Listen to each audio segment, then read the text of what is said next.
Last thing, this is honest as a friend question, guys, and I'm curious. I went through Brady Hoke. I'm not comparing it fully, but it gives off similar energy when like 3 penalties happen in a row and the whole sideline's chopping. Yeah, we saw your chop on your that's what pissed that me pissed off. me off too. I knew it had to.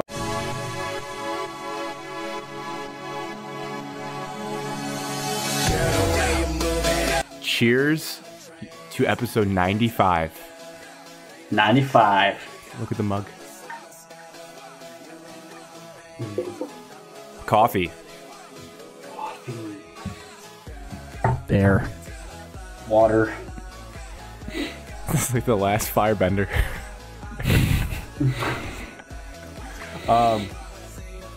What's in that cup? That's water. So I had a blue moon, actually. So I did drink before this. I had a blue At moon. work.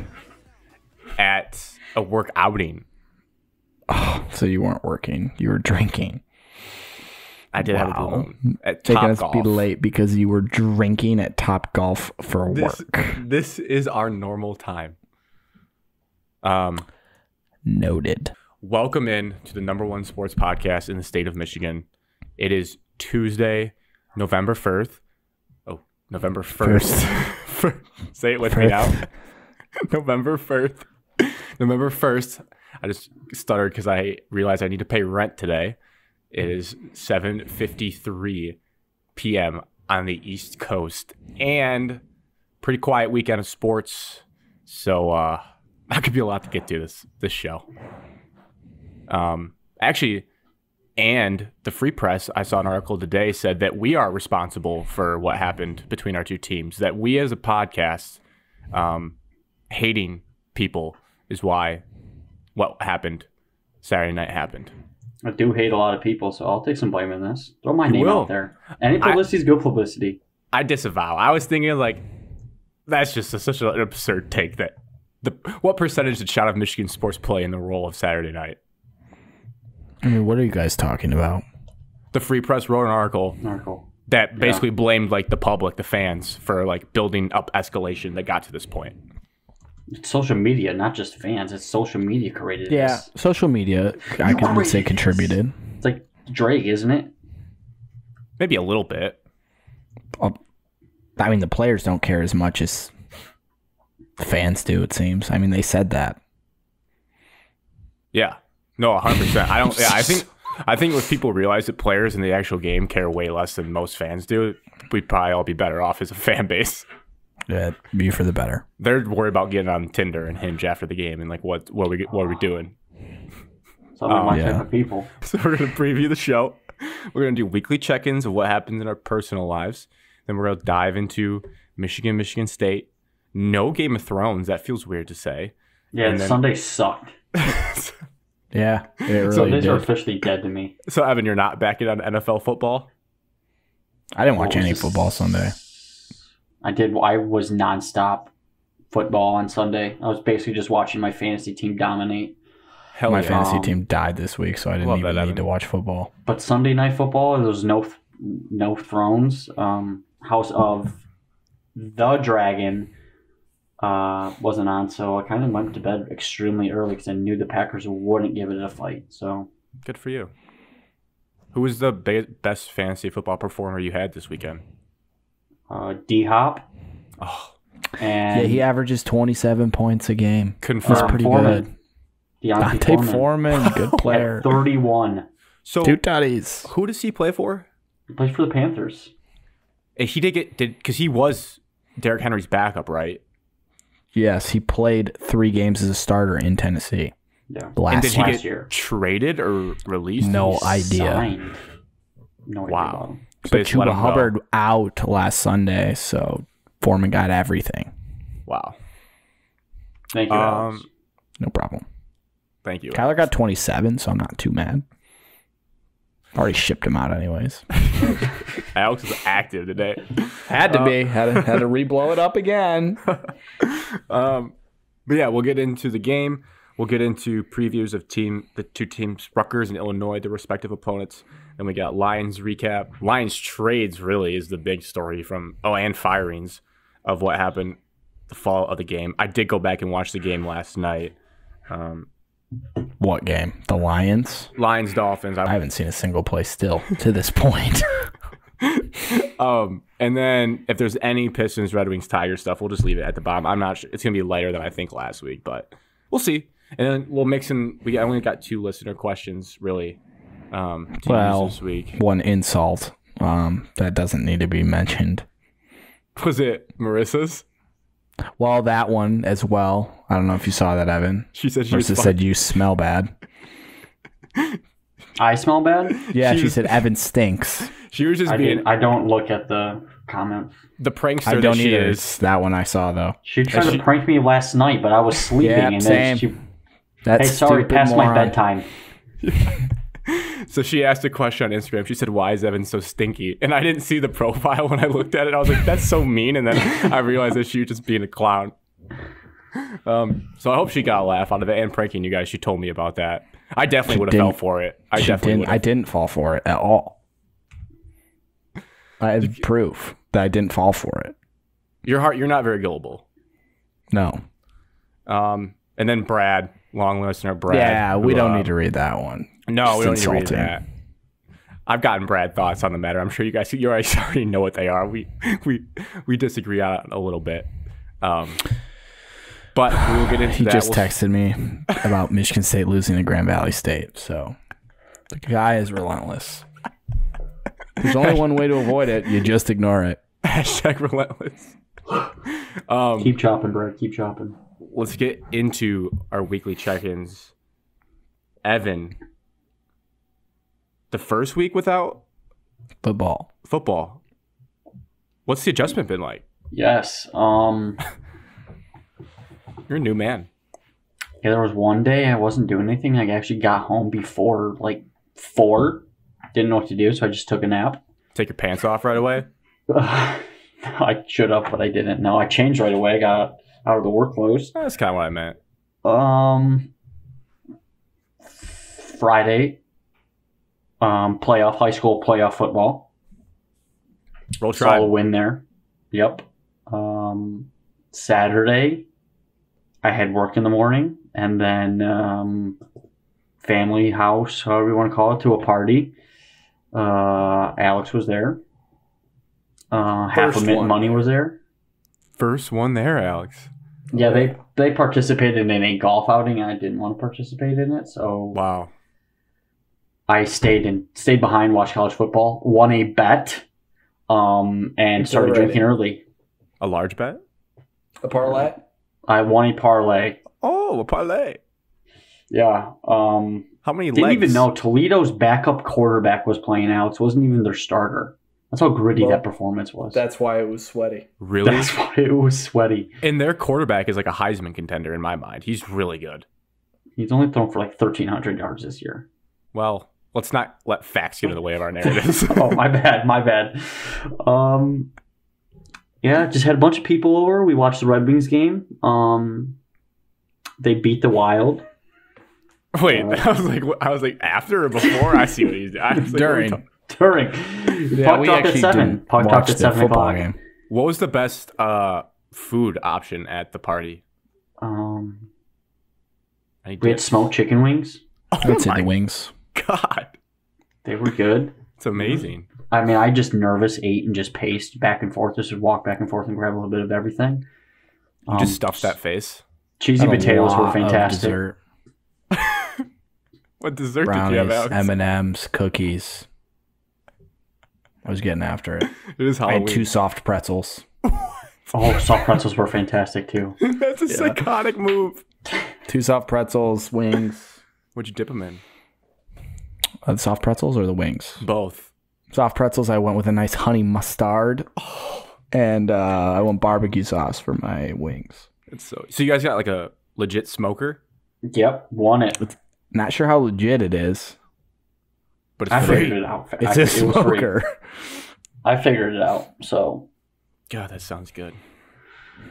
and then Sunday, I felt like just a bag pile of like shit Dog on shit. Sunday. Donuts. Not like hungover, just like I didn't do anything. I think I sat in like my living room chair literally for like 11 hours.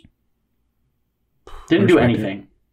I checked my screen time on Sunday night. Just like I knew I was on my phone for a while. 10 hours? I checked it, and I was like, "Dear Lord!" I don't think I canceled out my fantasy football app. This was refreshing it. What was the time? 9 hours 42 minutes. I've seen worse. I need to go look. That's really bad, though. I'll join the club, Evan. My phone That was is just 2 hours of overtime from a regular work day. Yeah. Because my phone was up just on fantasy football the entire day. And I knew I was going to win. Well, I watched most of the Jaguars Broncos game though on my phone, so that took a good chunk of the morning. Also, the fantasy app being open, that's like not really on your phone. I mean, you're probably glancing at it, but I'm sure you're not holding it and just staring at it. Yeah, point. Yard. I agree with that sentiment. Oh, I don't have screen time turned on my work phone, but I have 6 hours on Sunday on my personal, and that's a work day on my work phone, so that has to at least be 9. And Saturday, I just checked, I had 7.5. So I could use a detox. Yeah. Same to say. Welcome to the club, guys. We're going to detox with Alex. That was really my trick-or-treating Monday. You treated. I did not treat. I wanted a trick. You were in a trick. But my life's been a trick for a while. What is that quote? Bars. But I worked all day until like 7, and then so didn't really have time. Tried not to hit any trick-or-treaters on the way home, and that was about a costume? I did not wear a costume. Not to school. No. Damn. We had a fog delay, half day, so technically I didn't have to go in until noon. That's the benefit of being a teacher. I could use a fog delay tomorrow. I could use one bad, Grant. I could use a fog delay tomorrow, I'll say it. I could use a tsunami. Alex. Jesus. Well, that'd be a lot of days off of work, don't you think?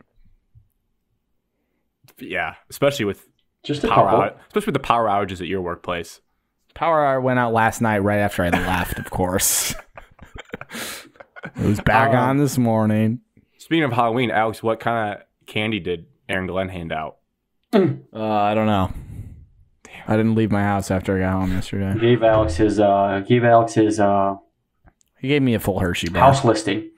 A defensive back's job. That's what he's handing out. That's job mean. Posting. Insensitive. I'm going to guess that he wasn't there. Your weekend. Your life. I did everything Evan did on Saturday except work.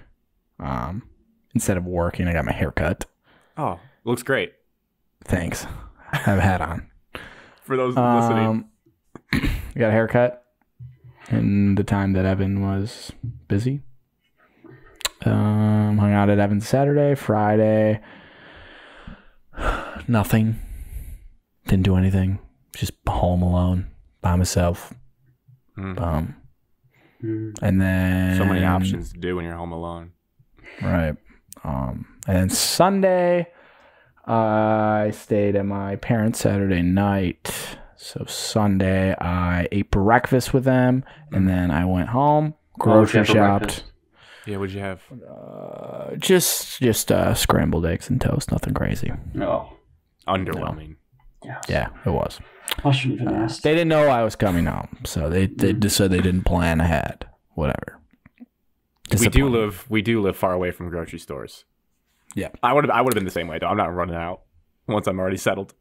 And so then I went home, back to here, did laundry, deleted Twitter, because Drew was like, God, I think I need to get off Twitter. He's like, I think I'm just gonna delete it. And I just looked at him and I deleted mine. He's like, yeah, all right, let's do it. I love a good extreme. Go to the extreme. Just like never again. So, I mean, eventually I'll probably get back on it. It's tough because like I'm missing out on a lot of news. Like I just don't know anything, and I'm used to knowing everything right away. So like now you can actually catch me, Grant. You can catch me on stuff I won't know. Like I didn't know Hockenson got traded until you guys texted about it.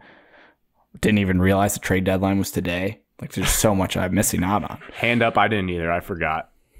The guy in Migos died. Like I didn't know that. Take off. R.I.P. Yeah, R.I.P. So yeah, no Twitter, day 2.5.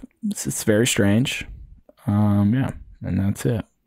My weekend was pretty chill, I would say, because the last two, I feel like I had things to talk about with my parents visiting and Marissa visiting, but this was back to a loan grant.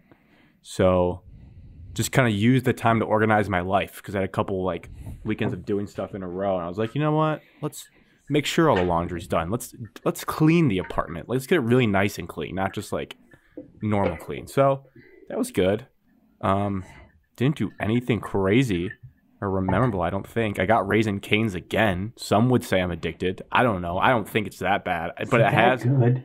I did have it. Evan was really questioning me on Saturday. He's like, is it good enough that Grant's getting it again 2 weeks in a row? It's just fast food chicken. Like, it can't be that good. I'm sure there's more homemade. That good, though. There's better homemade fried chicken you can find from somebody's family.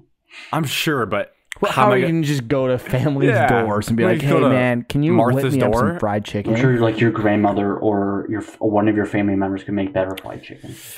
Not one of mine. I don't know if my grandma could. Chefs don't run in the Gillen household. No, my dad's mom. She's a great chef. Evan, I just noticed this because I logged onto our Twitter. Are we sourcing pictures? I kind of like it. Like, we just send us your pictures at sporting events. I get them sent to me, and I'm just shooting them out. That? I'm shooting them out. Yeah. I deleted Twitter. Did you? Welcome. No, I just open it up and I see We're Wherever, and I know the three of us are not there right now. So, and I kind of figured that with the Michigan game, too, because I knew none of us were there. I like it. You just tweeted right now the Michigan State basketball game. Yeah, we're there. Yeah. We are wherever. People are going to think we get wherever. Every event. Evan, we should really source all that every time. Then people would be stunned. They'd be like, oh my God, these guys go to everything. Send Cody from Mitten Money out to Gillette Stadium for the Pats. And just send We're actually at Disney World right now. We're wherever. So yeah, pretty boring weekend. But yeah, I've had 3 times total. So 3 times in like 10 days. 3 already? Yeah. When was the 3rd? Well, so I went myself, and then when Marissa was here, we went before I took her to the airport, and then had it on. So I had it the week before she came. I had it a couple days later on Tuesday, and then I had it on Saturday. You're addicted. Alex. Yeah. Big day for your club. I decided to represent you guys on the show. Thank you. It was Glory, thrilling. glory. I was running around the apartment. Really? On the game-winning goal. I don't know if you know what happened. No idea. Well, it was 1-0. We were losing at halftime. Marseille, who shot off fireworks the night before. Whatever. So if we lost, we were not going to make it to the knockout round, the 16 round or whatever, round of 16. And then we scored in like the 54th minute, equalizer. And then they almost scored in the 88th after we hit the post in the 83rd. And then we were in the 5th minute of extra time or stoppage time. Extra time. Same thing. Stoppage time. 95th minute. I think the opponent thought they were going to blow the whistle at midfield, and Harry Kane just started running with the ball. I'm sick. And passed it to Hoiberg, and he buried it in the corner of the net in the 95th to not only win the game, but win the group. So it was riveting. So you guys are first in the group? First. We went from 3rd to 1st in like 10 minutes. It's wild. Wow. All right. Well, those are our fun recaps. Now into a not fun, more serious topic. But I'm kind of glad the dust has settled to Tuesday to like fully get our thoughts out, because I can speak for myself. I definitely was drunk and like heated in the moment. I was just like, this is crazy. What's happening? So I think the best way is just all to give our own thoughts, and then we talk together. My goal is hopefully that our platform, our podcast, because I've been pretty disappointed with fans, bases, and like blue checks. Like, I'm going to call them sus blue checks, where they're a blue check because they work for a media outlet, but they're just a fan of the team guised as a media member. And I've seen that on both sides.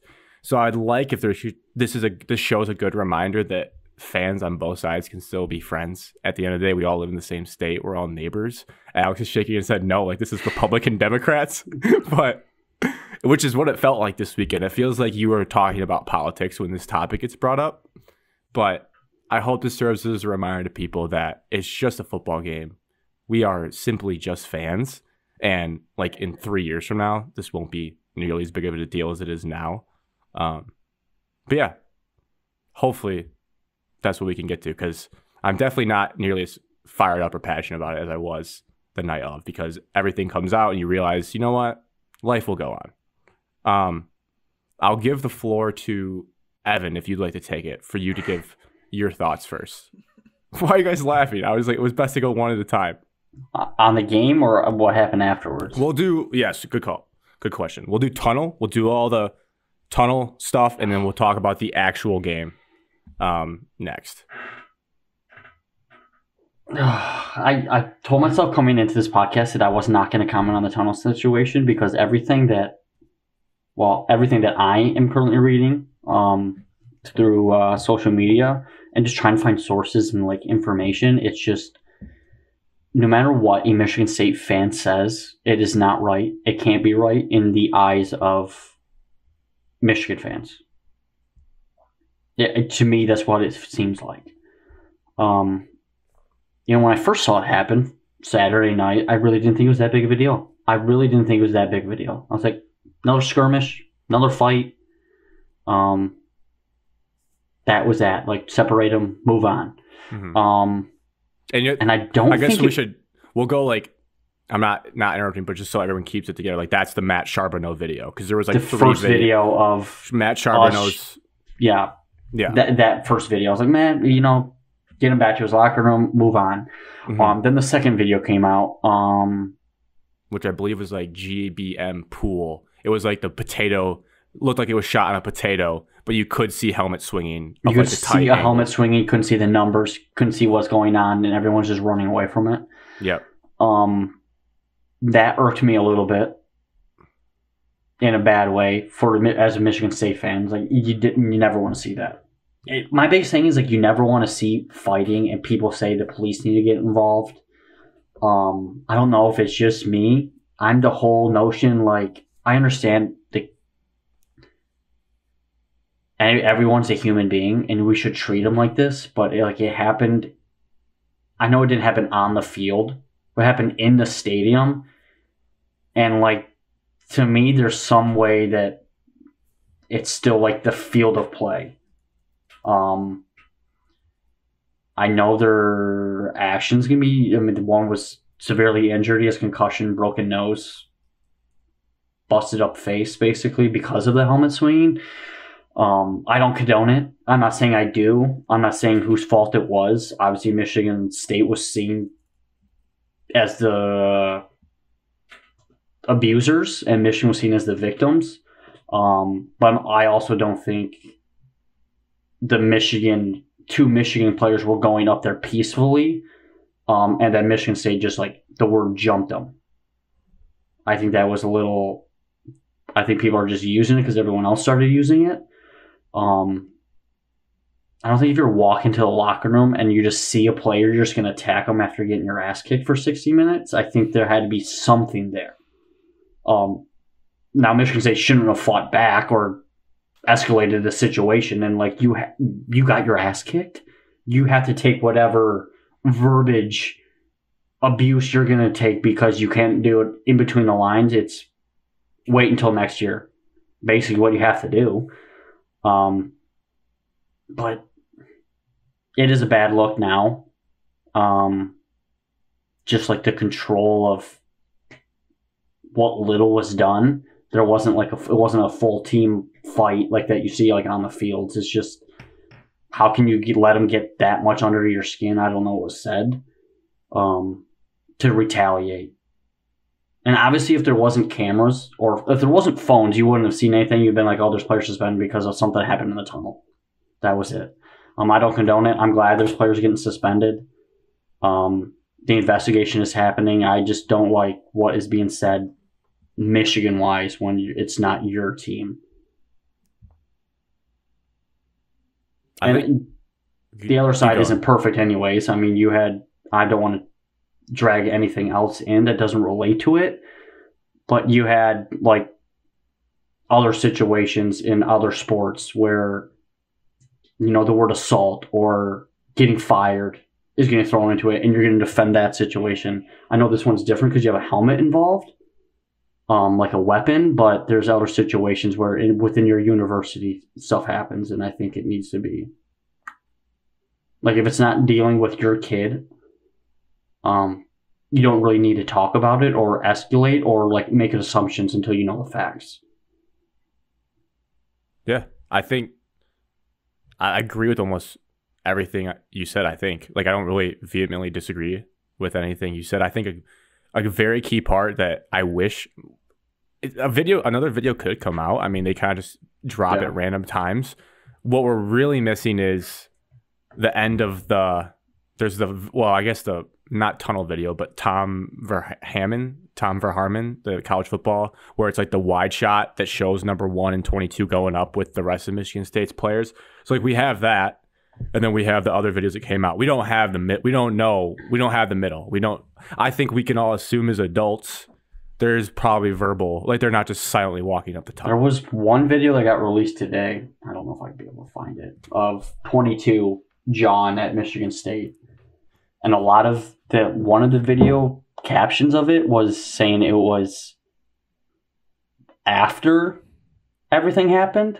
And it was hard to believe that would be after, due to the little security that was in the video and the little of like Michigan authorities, the Michigan State authorities being in between. It was kind of still like the whole walking up the tunnel situation.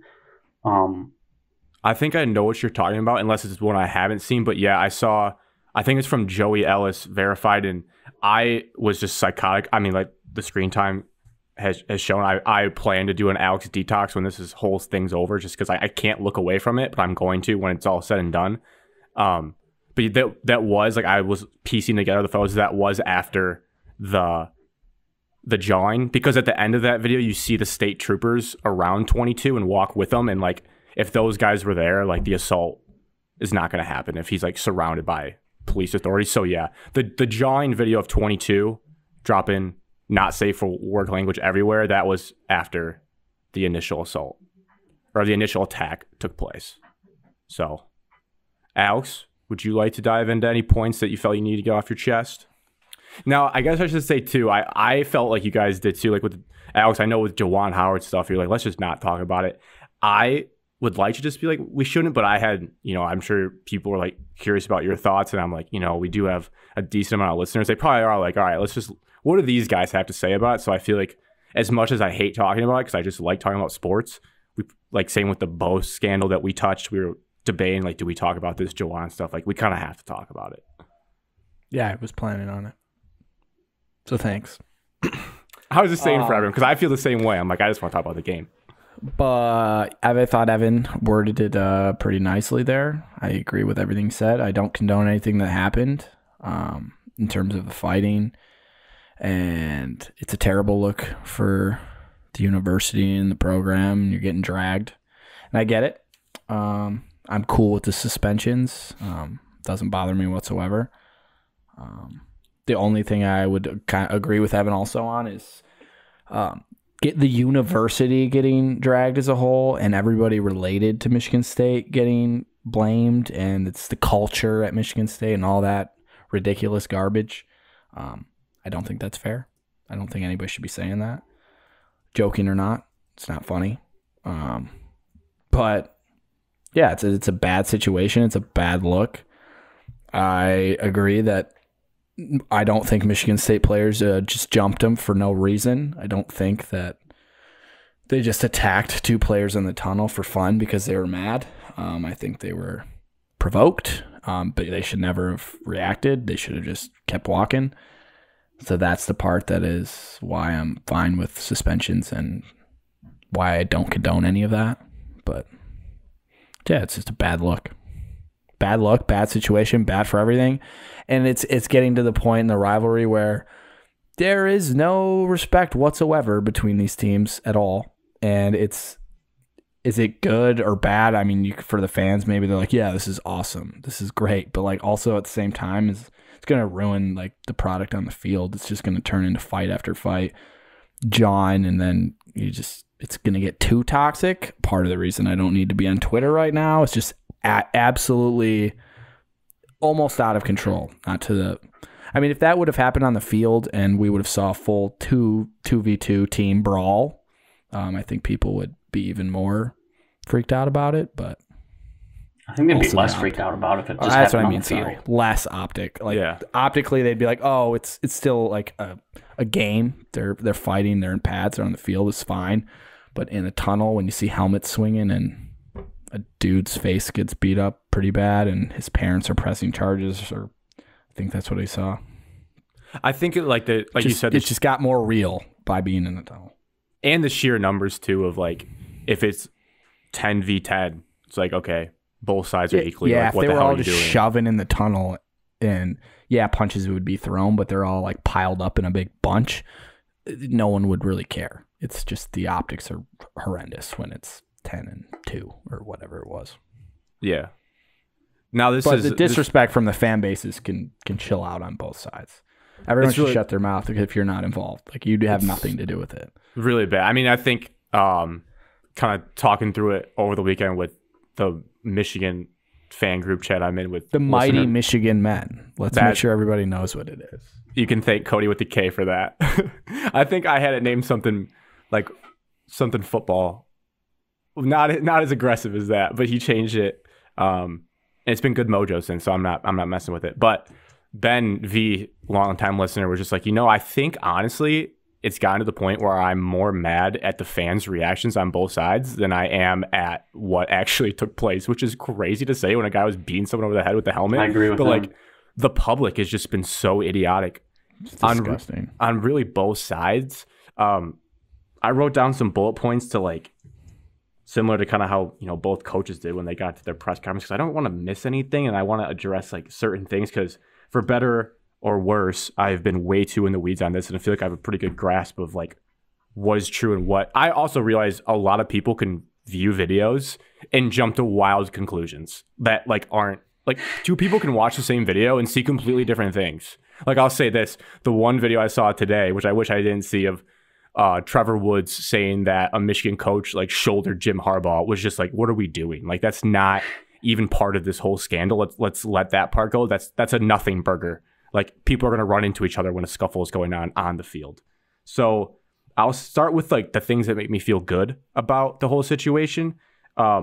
It's good to see the proper discipline is taking place from Michigan State. Now I know that's kind of a no-brainer. When it's on tape, you have to do it. It's not like you're like, oh no, we don't have to do it. Like you have to suspend them. But I guess I like how quickly it's happening, and I like that even today they added more after seeing more evidence and kind of leaving the timetable open of like, we're suspending them now and then we'll decide when the whole investigation over how long it's going to be. It probably, at least for the first 4 guys, will probably be the rest of the season. I think that makes sense based on what I've seen from other suspensions that have happened in college athletics. Some might get kicked off the team entirely.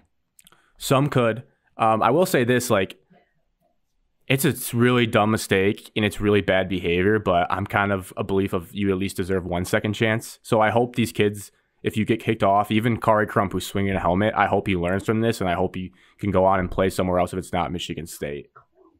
I've already heard that he was a bad apple to begin with. He's already transferred to Michigan State from somewhere else. Well, I hope this was the moment he needed in his life to turn things for the better. If it doesn't, then that's really sad. But you hope people can figure things out.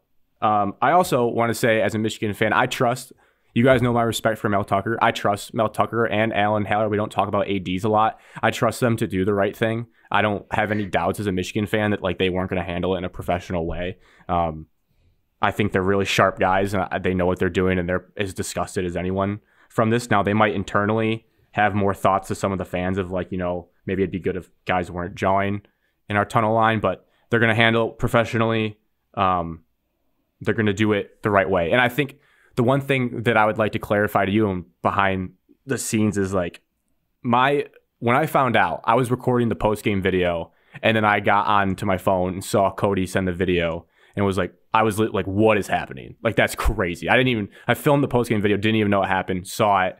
And one thing I stand by, one thing I take back. The main thing I take back, which I wish I didn't say in the moment, again, heated, too many drinks, was, like Alex pointed out, this is not a representation of the whole football team, the university, and the program. A lot of Michigan fans are going to think that, and I personally don't agree. like, because I know if it was Michigan doing it, I wouldn't want everyone saying that like JJ McCarthy's a bad kid, like scum program. That's not like we saw, and I wanted to write down Xavier Henderson, class act, got everyone back in the locker room. I believe it was Derek Harmon, 41, who ripped 14 off the pile, got him away from the situation. So there, you have to applaud the people that were doing things right in that situation. So kudos to them. And I know it's not the entire team, and it's not the entire university, and it's not the entire program. Because I believe what I said was like, I'm not surprised, wouldn't expect anything less. That was just pure overreaction. I was surprised. It was crazy to see, and you don't expect that from a rivalry game. What I will stand by is I do think the people that were group beating them up are cowards. I use a little more aggressive word, but it's just not cool to beat someone up when you're like 6-10-on-1. That's just not a cool thing to do. If our friend group did that to a kid on a night out at the bar, I'd feel pretty bad about myself afterwards, I would think. Like, we're just going to kick this guy while he's down on the ground over and over again.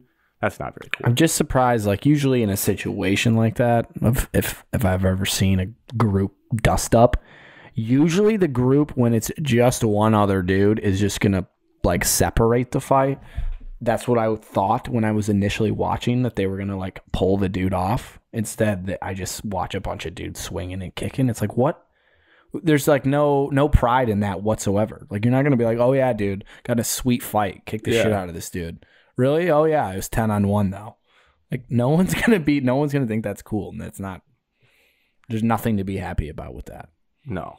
And similar to what Evan said, after seeing the first video, like after my initial aggression, I really was like, you know, it's really bad, but it's not as bad. And then something about like middle of the day Sunday, the second video drops and you see the helmet, and that just was like a sick feeling in your stomach. Like, that's a bad situation. Like, that is like one dude, there's like 90 opposition players right next to him, and a guy's like beating him with the helmet. So that was like, oh God, this is really serious. That's when it really was like, all right, this is a big deal. Alex, I had wrote down that, the rivalry has gotten to a point where it's almost way too intense. Like, I was curious for you guys. I know as season ticket holders, like, I imagine you're going to go, but I was like, as an opposing Michigan fan, I would not feel good about going to Michigan State next year, just because, like, when you see fans are crazy. They idolize players. When you see them get the not green light, because they're going to get in trouble, but when you see them beat someone up and you're like, oh, if someone talks to me, I'm going to beat them up in the woodshed next year. It's like, that's going to be a bad place. I think it's going to be scary. It's gross. It's gross how the rivalry's gotten. Like, everyone's like saying it's good. I don't think it's good. I take that back too. It's not. It wasn't. It's not. It got worse. I was like, this is bad. This is too far. Like, the hate has really grown. Michigan point. The fan for Michigan who tried to touch Mel Tucker's head. That video and referred to that guy as a kid had to be blind. Really dumb. No place for that. Same with the people that are commenting on Xavier Henderson's Instagram calling him a thug. Like, just log off, delete your phone, go touch grass, be friends, like, learn how to be a normal human being. I am thankful I got an update. Read an update. I didn't get it. I don't have sources. I read an update that I believe that video with Tucker was actually pregame, someone said, and he was identified then and kicked out, and he's banned from Michigan. He's banned from the Big House for life. So I'm glad Mel pointed him out and said, that guy, get him out. Because you can't touch a coach's. You can't. Who would grab a grown man's head to begin with? And especially Mel Tucker, if we're going to be dead honest. It's just so stupid. Like, maybe what are you accomplishing by doing that? Maybe you pat Greg Gard if he's walking beneath you, but like, if it was like a kid and he was like 12 and he didn't know any better, I wouldn't care as much. It's a grown adult grabbing another grown adult's head. So weird. This loser behavior.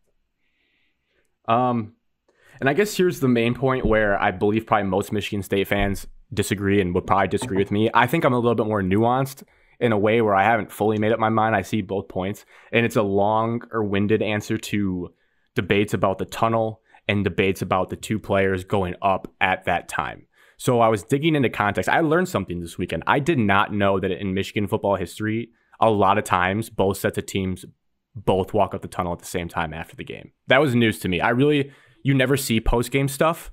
You never see like a tunnel shot and see both teams. So what happened was, people obviously were like, Penn State just happened. We should just blame James Franklin for the whole thing because he spoke this into existence. Jokes aside, they talked about Penn State, they talked about Ohio State last year, and those were just holding me back dust-ups at the half, where you have a line of refs and football personnel in between the two teams so they can't touch each other. And I didn't know this, but after that Penn State game, there's like a 4-minute long YouTube video that a guy took for Penn State of everyone walking back to the locker rooms post-game, and they're all intermingled with each other, talking. Some people are laughing because they know each other. And you see 22 and number 1 for Michigan in the mix. They're just walking back beside people peacefully. And I'm like, wow, that's kind of crazy they do that. But it's also, I guess, good to see that like they just walk back together and it's friendly. I don't think I would, if I was running the stadium, want that to happen. But the numbers speak to it where it really hasn't happened in history, like post-game. So that's where that evidence, I'm like, okay, there's something more than obviously just like, than just walking back. It speaks to the rivalry intensity that we've gotten to. It's where it's not just college football players jawing after the game. Like, it's like this has gotten heightened throughout years where it's just really toxic. Yeah, for that game specifically, maybe just go in separately. I think it's pretty simple. And a great point that Evan nailed in the moment, credit to him, was like, we heard all in the broadcast about extra security. What were they doing? There was none. You watch the videos. There's Chris Solari's there to try to break it up if you wanted to, like, and that's not his job. So it's like, what are we doing? And not to just put people on blast. He's already been put on blast enough. Tough look for a director of football ops for Michigan State running away in that second video. Like, it's just a funny optic of him just running back. I mean, I do understand, like, what's he going to be able to do to stop it? But I feel like as an adult in a program, like, maybe just try to, like, stop. I don't know, but it's just a bad look for him because he just looks so funny running away from it. But it goes to the security point of, like, why isn't there, even if you're not making a wall to separate the teams, why is there not, like, state cops lining the walls or, like, a rope down the line? Like, even a thin rope at least creates the illusion, walk on your side. Which could have been 1,000 things done better in that tunnel. Yeah. And I think what I've heard that's irked me, because again, looking back more into it, is like people have been like, oh, Michigan State's to blame more for escalating it, but like the Michigan players are to blame for even being there. And while I disagree with, I think based on how the Big House has been run, they're comfortable with that. They were walking up. Now, they shouldn't be jawing, but like, it's college football. Both, if you're in that, you're going to be jawing. So that's going to happen. Would I personally go up by myself? No, I would not. I don't like confrontation. I try to seek out to avoid confrontation. So Grant would not have gone up when 22 and 1 did. I would chill back. But what I've learned is that through people in the program, through beat writers who've talked to parents, like 22, Jamon Green, and 33, German Green, twin brothers, they always go up super early because their dad is a truck driver from Texas, and he comes in, and they only get so much time to see him after the game. So, and Jaden McBurrows, number 1, usually goes with Jamon because he likes to shower like early and get dressed. So there was people saying like they do this every week. It wasn't like an isolated instance of them really wanting to like chase these guys off the field. So that's why I'm like, yeah, go up the tunnel, but maybe be smarter not to just yap if they were yapping in this instance. The hard part is we have no evidence, but I think we can see the video. I don't know which number it was. One of them, you saw him like skipping up like from midfield. It sure looked like he wasn't just going in the tunnel to, talk and have fun with the other guys and enjoy himself. I think what he was doing was, obviously he's in a great mood. He probably was saying like, see you guys, or, take that L back to East Lansing, like just dumb stuff. But I think he was like, the reason he sped up, I think he's trying to catch 22. Like 22 is even earlier than number 1. Jamon was in the, like, next to Peyton Thorne, next to Keon. The irony of that, the guy who was mossing him, were walking side by side just cordially, which is, I guess, cool that like guys can just walk next to each other. But he's way up there. And I think Jaden, that's his walk-up buddy, from what I've learned from Michigan football, was trying to get up to him. But yeah, I mean, the way he's doing it, high-fiving, like, and then you cut, like, if a guy cuts you off, you're like, what are you doing, dude? So, like, I understand why that gets bad. Again, I would not go up at that time. I don't like confrontation. I think based on the layout of what they've learned the last couple of weeks, they had every right to be there. I will say this. I think changes have to be made at this point. I think we need a clear line of officials, like Hawaii, UConn, fine, whatever. Line of officials, line of police. One team fully go up, the next fully go up. And I know that might seem dumb, and they might have to set like a 5-minute timer to get off the field if people are lingering. But like, if this happened in this game, the team that wins always celebrates on the field with the fans, runs the trophy around ever since whenever D'Antonio decided it wasn't a locker room trophy anymore. Yeah. So most of the time, that's probably why nothing's ever happened, because the team is celebrating on the field. Yeah, and just happened to be two guys didn't this time. Again, I would do that, but I'm not going to sit here and be like, they put themselves in a scary situation. I'm not saying that they should have just gone and celebrate. Like, if that's their thing where they go see their dad and they talk to him, fine. If you want to shower, fine. I think it's weird. I'd go party with Paul. But like, if you want to do that, do it. But maybe have a little bit more self-awareness of like the numbers, and like, I would never run my mouth if I was walking. If I would just walk up and carry myself a little differently if I was. I'd just keep my head. And again, that's the hard part. We're missing that part of the video. My opinion would change if I saw a video and Jamon and Jamie Burrows were just yapping. If they were just yapping, saying mean things, still, you can't team up on a guy. Can't do that. You can get chest to chest. You can yell, and then the non-existent security will just stand there. So there was no security in the tunnel. Crazy. It's crazy. It's kind of sad. Like, the adults put 18 to 20-year-olds in a bad spot. They kind of did. Like, the infrastructure. I mean, their emotions are, for some of them, it's the highest they've ever been in their life. Like, all freshmen in this game, they've never experienced anything like this. The adrenaline is probably through the roof. They're kids who make terrible decisions, and then we have security guards that are just chilling. Just like, yep, I wonder what they're going to do to each other. This would be interesting. Yeah. Like, it's just ridiculous. I had written down, I made my notes last night, so I wrote about Windman's role when the third video came out, but they took care of that today, so I'm glad to see that. Because I wasn't sure what would happen, but like I said, that kind of ties back to like they're doing the proper things. I don't want to like just be too mean to people, but they're the biggest radio people in our town. I thought Valenti and Rico absolutely embarrassed themselves on Monday. I wasn't going to listen until I saw a lot of tweets come out about what they were saying, and like just to fully dive into Michigan football basically being the Karens of college football and like just instigating this whole thing. Like, I think that was just a step too far. And you can talk about like how we did, like maybe don't go run your mouth, but to say it publicly is probably not a great look. No, maybe they could have said it to each other. And Evan, you mentioned it in yours. It's like, yeah, like you could go down a long list of both schools' history of like things they've done, like Jabril with the Ohio State fan.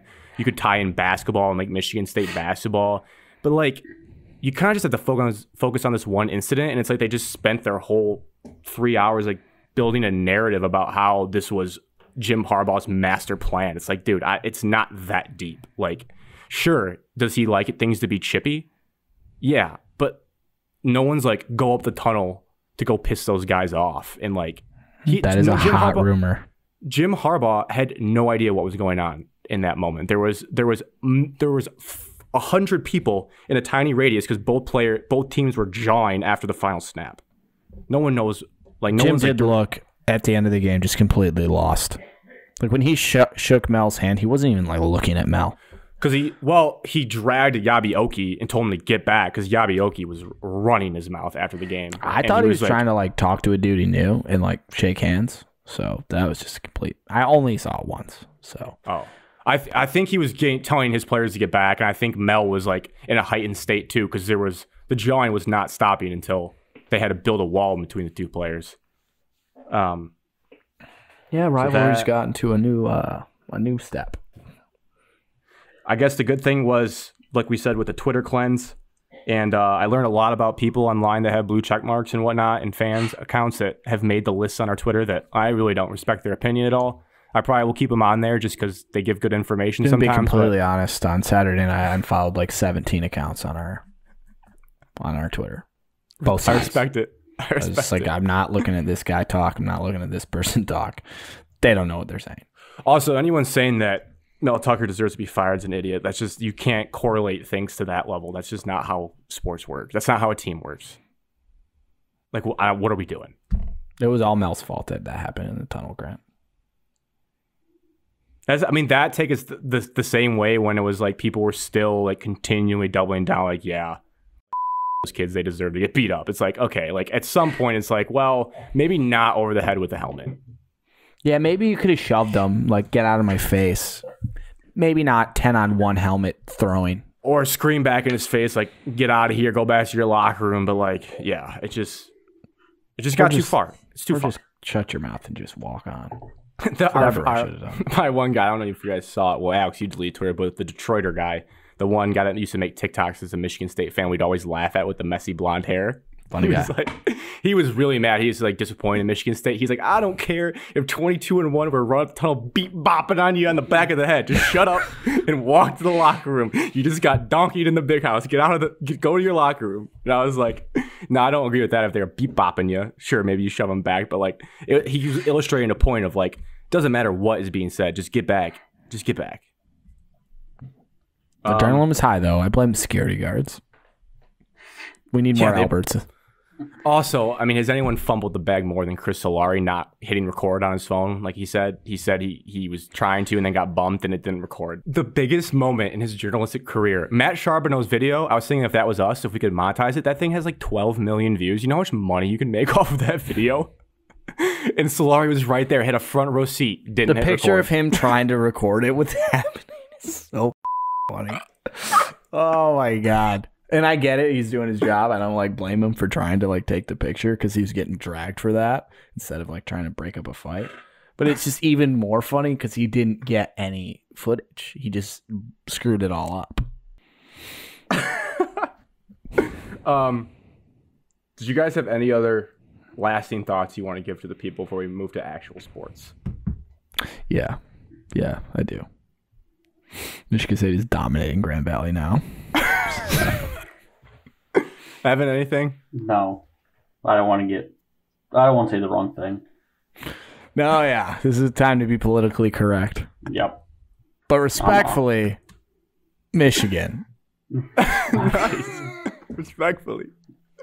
We can talk after your real thoughts because you won't make me mad at this point. I've seen every single take. I couldn't get mad at a take now if I try with all the things I've read. None of my takes are. No, I don't really get mad anymore. I just kind of laugh at it, but it's just like I don't know, like some of the stuff that I see on Twitter. It's like you are a grown human being and you're tweeting this out for like everybody to see. This is why you delete your Twitter, Evan. You're showing your ass, as they say, because it's a joke what I see online. I don't follow that much, so I'm kind of tuned out of it. I don't go on ours enough to like really see it. Don't ever go on it. That is why I don't use Twitter anymore. So it's bad. And I don't get on.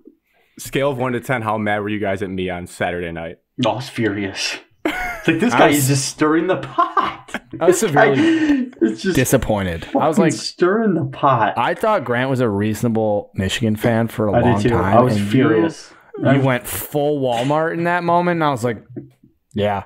I don't think I'm going to talk to Grant for a while. I was still kind of mad today until right now when you just apologized. That's why I've barely been responding to your texts. I actually did think about that, Grant. You've been like hinting at There's 6 texts in a row in the 517 crew from you that no one answered. I was like, everyone must be just mad. I mean, what you said was over the top. I think only one thing, which was what I said that's the only thing that bothered me. Was saying not surprised, but I stand by them being cowards. Like, yeah, that's a cowardly move. Yeah, I'm over that. I was mad about the blaming everybody. It's a culture thing, you know. That what you were implying was disgusting. And I was worked up on the other side of like, what are the guys doing back there? Like, beat their ass. I was like, all right, let's relax, guys. And then I was like, you know what? Cooler heads will prevail. There's some good banter. There's some good banter back and forth on Saturday. It was the first time where I was like, I just got to bite my tongue here and just watch this. But somebody else handle it. It became more, when I saw the second video, it just became more like sickening. And I was like, oh God, like this has got bad. I don't even think I've seen the third video. The third video is kind of like, it is kind of crazy because you can see when it starts and then you can see when McBurrows gets dragged into the other room. Which also, I guess I never clarified that. I've seen the third video. That room they dragged him into was not the locker room. That was like a side room up the tunnel. Well, so I figured because no one went in there after they took him out. No. Also, I guess if I'm critiquing Coach Harbaugh, he said, unless they haven't released it yet, he said in his press conference on Monday that the ABC, ESPN video was crystal clear. You could see everything. You couldn't see that much. It was clearer than the second video, but it was like the same angle. Just you can tell they get pinned up against the wall, and then physicalness happens, and then you can't really tell who's starting it, what's happening. It's a blur. So I just really don't like Ward Manuel. I'm just gonna get that out there. Just how he talks, how he handles himself. I'm not a fan of that guy. And he's got a terrible track record, so I don't feel bad saying that. Hey, no, I'm not gonna try to defend him. All right. Question 1 from the listeners. I feel like that's where you should go. Yeah, good call. To lead into the talk of the game. Lead into Jay Johnson should be fired instantly. I'm fully on board. I think somebody joined that train as well, and it's me. It's been since last year, and it's every fan. I would try to. Oh, his first scripted drive was promising until one of the bigger plays of the game. I wrote down Jarrett Horst, 15 yards. Jarrett Horst, personal foul within the first 5 plays of the game again in every game this season. How can you be mad at somebody that fast? 3 plays in, you're already. Dude, like, can you stop it? That fast? We didn't see a replay, did we? I want to see what he did. There was 0 replays of it. That's the worst when you don't see it. Like, I'm sure he did something disrespectful. I'm sure he did. He has a terrible track record. But the question is from Sam, who you guys have met in person. After the events of this weekend, on and off the field, where does Michigan State go as a program? This has traditionally been a defensive program with strong special teams. Not having these attributes have been detrimental in the lack of success this year. Do you think Michigan State can find enough success to make a bowl game this year? You want to go first, Evan? Yeah, sure. Well, if we're just talking about this past game, I thought the defense played above and beyond of their expectations. Start this answer. It's like the defense wasn't really the problem. The defense was not the problem. No. Special teams clearly was a problem. The viewing experience that that long snapper, bro, his face. Oh, God. Punchable face. I'm telling you right now, there's somebody on the team that's a skill position player that is better than that dude. And I would argue I've practiced enough at tailgates that I could have had a couple better snaps than that. And that's what was discussed at our party. It was like, there's too many athletes on this team to be struggling with long snapping. To let that guy with his face, Listener Dave had a great point. He's like, every player on Michigan State was probably the best player on their high school team. And you're telling me not one of these guys can long snap better than this dude? Like, it's embarrassing. So, special teams, a delay a game right when your punter just absolutely nukes the first punt of the game after we get 15 yards. It snapped, delay a game. Our punter nukes one. Oh, you were really locked in. I didn't even realize that. Nukes one to the opposite 10-yard line. Like, it might be a touchback. If not, it's like somewhere down there. Then he shanks another one until he punts it 30 yards. Wilkins, did we tell the reason for why Behringer struggled with punting? I think we should give Wilkins his slight a day here. No, I didn't hear this reason why. What happened? The longest snapper snaps with much less velocity than Hank Pepper. True. And therefore, Bryce didn't have enough time to do his normal punt routine, and so he was rushing, hence the bad punts. So Bryce is still the best punter in the country. Everything's all down to timing. Everything is all down to timing. Is this in the Michigan State only chat? No, Wilkins said this out loud. I just wasn't listening. Oh, he said it was at the end of the game. Inside knowledge. He did. It might have been. Special teams, we did get an offsides encroachment at the end of the first half. We got Michigan for Cornelius. Yep, got Michigan to jump. Cornelius might as well been wearing a Spartan helmet on Saturday night. But other than that, special teams needs a whole revamped between what we've witnessed of field goal units and our punt kicking protection. though hasn't been good since year 1 of Matt Coughlin. Penn State year. Game. Is that it? And he couldn't even kick it that far. He could only kick 40 yarders. Who was our kicker before him? Geiger. Was he good? Not I mean, really. He's got a shaky. moment though. He's got a moment. He didn't have a leg. He's got a moment. He had those giant bender kicks, but they'd fall. So I thought you were gonna say giant balls for drilling that kick in the horseshoe. That was huge nuts. Yes. I think you can bounce back from this as a program. I mean, Michigan State bounced back from 2016 from a way worse situation than just a little skirmish in a tunnel. Players are going to get suspended, probably 1 or 2 games until the Big Ten hands down the punishment. But you know how the Big Ten works. It might take a lot longer just because they don't really care what goes on. I'm 100% honest with you. I think it helps having the Big Ten commissioner's son on Michigan State's team. I really do. And it feels like it plays a role. You have to clean up defense. I mean, they play well on Saturday. Special teams needs to just read, fire Ross Ells. See ya. Don't want you. It's going to be a big offseason for Mel and how he reshapes his staff. Big. Can you find enough success? I mean, I thought Illinois could be like a toss-up, upset victory because you do have probably more talent than them. They're good scheme-wise, but with the suspensions just keep on coming down, I'm guessing you'll probably have 1 or 2 tomorrow as well. So it's going to be a freshman show on Saturday. Yeah. It's going to have to be. It's going to be the backups on defense. It's going to be rough. The offense is intact, I think. Secondary won't be hurt as bad. The linebacking core, we're going to see some BV. Oh, BVS didn't even play on Saturday, so. Yeah, he probably will have to play. Maote season. He will play, and Creme Brulee will play. So it just, the depth hurts you into like the battle of healthy guys. So, no, I don't think they'll make a bowl game anymore. However, if you're in good standing academically, 5 and 7 can get you in a bowl game. Is that real? Yes. Yep. Too many bowls. Time for Bryce Behringer to really hit the books. Maybe. He's all academic already, dude. Relax. I think the fan base is overreacting to this. This season sucks, and everything about it sucked, and we suck. We're bad. We're a bad team this year. But we're definitely overreacting to the people that think that we need to. I mean, there's been a lot of Mel Tucker, let's move on talk this whole week, since Saturday. I think all you guys need is just like a shot of stability where it's like we lost to Rutgers in a COVID year. It's weird because we are riding 11 games, and now we're back to bad. And that's kind of how the transfer portal works. If your roster is built from that, you're relying on that, you're going to hit on some, usually not Heisman Trophy level, all pro running backs in the NFL. You're usually not going to hit like that.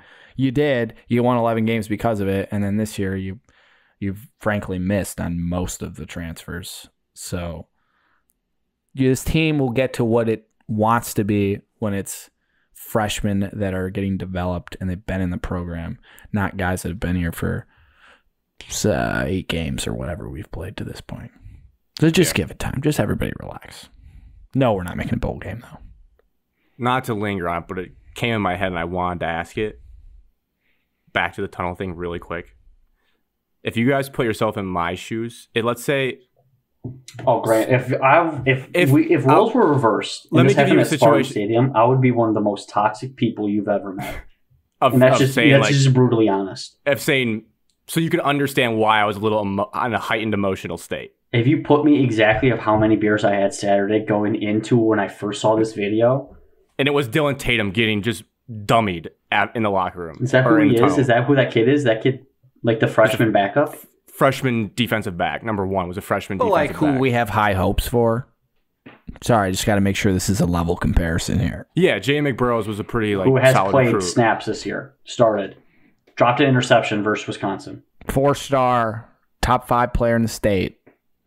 Big time offers. No, I think he plays. I'm not gonna. Okay, so not quite the same. A freshman defensive back, Jaden Mangum, Dylan Tatum. One of them just gets absolutely. They're both right number 1. These guys are too good.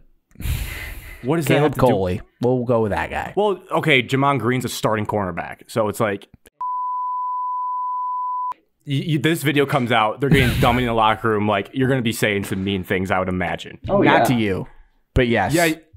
I would have tried to restrain, and I wouldn't have gone to the 517 crew. I would have been with Evan and with Cody, and I would have said terrible things in the moment with them, but I would not have texted my other friends who are on the other side of it and said to you, you're not a Michigan grad or anything, so it wouldn't hit as hard probably.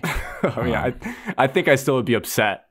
I think Steven Isso just got 2 points, so shout out Steven. Nice. There was plenty of jokes during the Jawan stuff that I was bare witness to. Because that was funny and nothing really bad happened. But in the moment, we thought it was. It was like, this is bad. Hilarious. I was laughing. It was funny because Greg Gard. I mean, God. You're like, what are you going to do to Greg Gard? I'm just illustrating that more as an example to our listeners and people, if they listen, like, try to put yourself in the other side's shoes and not forgive what they're saying. If they're saying egregiously, like, racist, mean stuff, done. Don't say that. But if it's like a little bit over the top than it normally would be, maybe forgive them a little bit because it's a very heightened situation for all. Anyways, back to this football game. Overall, I would say very boring. I don't know how you guys felt. This game wasn't that like exciting by any means. First quarter was intense. It's intense, but it wasn't super exciting. Yeah, first half made it intense just because of how close the game was. Second half, just an absolute, just utter snooze 3 and fest. out. Michigan go 15 plays and then piss down their legs in the red zone. And then Michigan State gets a chance because they really didn't go down that much. And then, 3 and out. Oh, Michigan 15-play drive. If they scored a touchdown, it's over. Nope, field goal to make it interesting. Continue over and over and over again. Just absolutely boring piss fest. Alex, you were probably like, just bury me at one point. So I did. I think I texted. I was like, can you just score a touchdown so I don't have to worry about this game anymore? I had to imagine it felt like how I felt in, I think it was 2013, like the Devin Gardner game where they couldn't get any yards on offense. That's probably how the second half had to feel for you guys, where it's like you're lingering, but you simply can't move the ball at all. And you're just like, this anytime we stinks. got a chance, we just... That was a really good sound. And what kept it lingering again in the first half, talk about kind of bigger plays in the game, is Cornelius Johnson just coughing up the rock as they were humming between the 20s. And then Mike Barrett, I was mad in the chat about that, drops a gift wrap pick. Probably would have been a pick six. Maybe he gets chased down, but like other territory. Boop, dink in the air, catch it, run, drops it. And he like used to play safety when he was a freshman. So I couldn't come to grips with him dropping that football. Left points on the board there. X's and O's wise, I guess it won't really matter, at least for the next game. But a big thing in this game that I didn't consider was when we talked about the switch from wingman to linebacker, really struggled in pass coverage, which makes sense because he's slow. Because he was playing edge. Maybe he was better at UNLV. But it's a lot easier to guard white guys playing tight end at Wisconsin than actual like speedy players on Michigan. And that was the mismatch. Michigan, I think, should have exploited more until they stopped it, but they exploited it a decent amount. But that was the X factor of like when in doubt on a third down situation or you need to move it for a chunk play, you got to exploit that, which they did okay, but I'd like to see better. And then we can use this moment, Keon Coleman, dog. I mean, just a real dog. Alex, you got to feel so good about just you pumping up Keon. It's a joke that no one ever listens to me. Well, I tried to say this. Rocket Watts better than Io. Rocket Watts didn't work out, but most of the time I've been right. AJ Hogarth's going to prove me right again this season. No way. There's going to be another guy, and you guys are going to be like, shit, why don't I just listen to Alex? Yes, Keon is him. Keon's him. He still does push off a little bit, but he makes it work. He's him. I knew you would say that too. It didn't matter. He did a little bit. No, it's not enough to be called. But nobody can cover him. No, it's really hard. It's really hard. It's crazy that we just don't feed him the ball more. I don't know what happens, but... Well, I wanted to address that. A big question I saw on Michigan State Twitter. I don't know if you guys see it the way I do. I'll say what I saw, and then you, Evan, you can say if you agree or not. I think, credit to Jesse Minter, he made the adjustments he needed. They tried that deep ball in the second half, and they had two guys double-teaming him as the ball was coming in. Yeah. Maybe try to get him on hitch routes and slants more or something, but as far as the deep 50-50 balls... They made an adjustment. They simply made an adjustment. It told the people last week all you have to do to make Michigan State suck on offense is have 2 safeties over the top. Cover two, have a strong front 7. Easiest thing in the world to play defense against. And our offense coordinator can't figure it out. And then our offensive coordinator thinks, let's tighten everything up and run the ball and make it even harder to run the ball. We probably had, 8 plays in the second half? I mean, it just... We had 37 rushing yards on the first 3 drives, I think, and we had -1 the rest of the game. Great, go on your point. You're talking about like the third down conversions of like the running backs. I think what hurt us even more was JJ's ability to escape the pocket and scramble. Our linebacker speed. Cal Halliday was, he got bad for Cal. Sometimes in the pocket, you had like a certain angle. He's just slower. I think he finished with like 50 rushing yards. I don't think we recorded a sack on him. Yeah, so 7 for 50. We there a couple times, and we just couldn't get him down. I mean, he had the longest run for you guys, so that speaks of how much it mattered. I mean, 7 for 50, so there's 7 yards per pop, and most of those were probably, I would say, on third down. And it wasn't really like the zone reads where it's like a designed run, like for him to keep. I don't think those didn't hurt as much as those didn't work. The pass concept. If anything, those were bad. Yeah, those stunk. And so I think that's what hurt us the most. Draw or scramble. Yeah, we couldn't. That's where you need Darius Snow on Michigan State. You need the speed, and just simply don't have it. But injuries happen to everybody, so it's not a excuse. Cornelius sucked. Yeah, I just was checking off my list of the phone, but good to reiterate.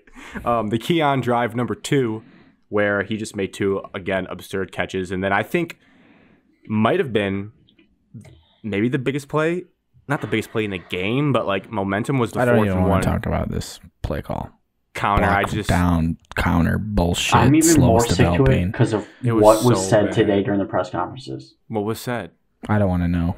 Tell me. Alex doesn't have Twitter. Tell me. This is bad for me. I need to know. You're going to be sick, and then you're going to yell at me about it. Alex, you can watch press conferences on YouTube if you want the raw source. It's probably better that way. Very busy at work, as I mentioned in the downtime. All right, so what do you say at this press conference? Somebody asked him about that. Jay said I'm a horseshit football coach. No, somebody asked Peyton Thorne about it, the counterplay. And he said he did have an option for a QB sneak there, and that it was his bad. So everything I've been saying, Peyton keeps checking to things that don't work. No, the check was to sneak, not to the counter was called. So Peyton didn't check to the most obvious thing in the world. No, the most obvious thing in the world was to run power right with no motion, or run just a quick under out center, to Keon. Or throw the ball. Anything but a counter, I probably can live with. Honestly. You look at how Michigan was lined up, and they're out of position of any run play or any pass, any play to the right, so to the top side of the screen. Michigan's outflanked there, outnumbered, outmanned. And the one thing that you do is you run a counter back into where all their guys are. To 4 guys, unblocked, 4 dudes. You rewatch that play. They didn't even run the counter right. No, it was awful play. You come back, you go back and watch that play. Keon Coleman's supposed to get across the field. To pick up one of those guys? He doesn't even get past the nearest guard or tackle. Shit. Because how many people are in his way? He had to go 20 yards through people. That's he turns and tries to run. So many people there. He turns around and starts looking at the bench like, what am I supposed to do? As while a running back's 5 yards behind. Keon should call our plays. Why aren't you throwing a fade to me on the goal line on 4th and 1? Is what he should have been saying. I honestly think that's a 75% chance of him catching that ball. You're under center. It ain't 50-50. All the right tackle and the right guard have to do in that situation is as soon as they line up. All the right tackle, right guard have to do is chop block. Get the defensive lineman's hands down. All you're doing is running a 2-step quick out to Keon. I am fully convinced Peyton Thorne has just rewatch that play. Peyton Thorne either has baby hands. I'm going to do it to myself right now. Alex, that's also bad knees. Something. Alex. He can't take a snap under center. Why? No, but okay, that's fine. You don't have the to. offense. He doesn't do it enough in the offense. It's all pistol. It's all shotgun. Guys, this might be kind of Have crazy. we taken a snap under center this year? Yeah. This would be a little crazy. We did on that play. I've come around on the whole have to be under center on 4th and short because I've watched Michigan do it all year where they don't, and it's worked fine. So Your offensive line's better than ours, Grant. We don't get push. We need our running back running as fast as he can forward. I forget that sometimes. If you line up in shotgun, he's just standing up straight, takes the ball, he's no momentum. So if what Evan's saying is true, Peyton could just be covering for his coach because he's a very mature kid. But if what he's saying is true, it's still bad that those were his two options. Like, yes, have a sneak in there, but why is your first... Like, I can't explain to you... I am going to explain the way we view it, where we've played NCAA 14 and Madden all of our lives. You never call a slow counterplay on a video game. You call power O to one side. And in this case, or you run power... sneak always works for 1 yard in that game. Or power O to the right. Fullback dive. Sneak.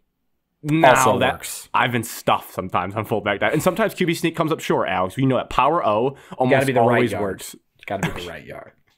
But nobody. You even do a pitch play before you do a counter, slow developing play. It was stunning because we were having a little jinx off in the chat ball game, and I sent that. You started it, yes, and then Alex spoke it into existence. But I wasn't kidding. No, I thought you were being a jerk. Nope, Alex knew this team that they were going to blow it on a 4th and a foot. Yeah, it was the most obvious. It's happened 20 times this season. It's crazy. It's a joke. Fire Jay Johnson. It is a joke. The play calling. Fire his ass. And if Mel, if you're calling those plays, fire your ass. I am looking at that 4th and 1 play right now. Stop watching it. I'm looking at it right now. Well, they showed the one replay I watched live, and I wanted to crawl into my own grave whenever that is. And you want to know how Michigan is lined up? No. Ready for a counter?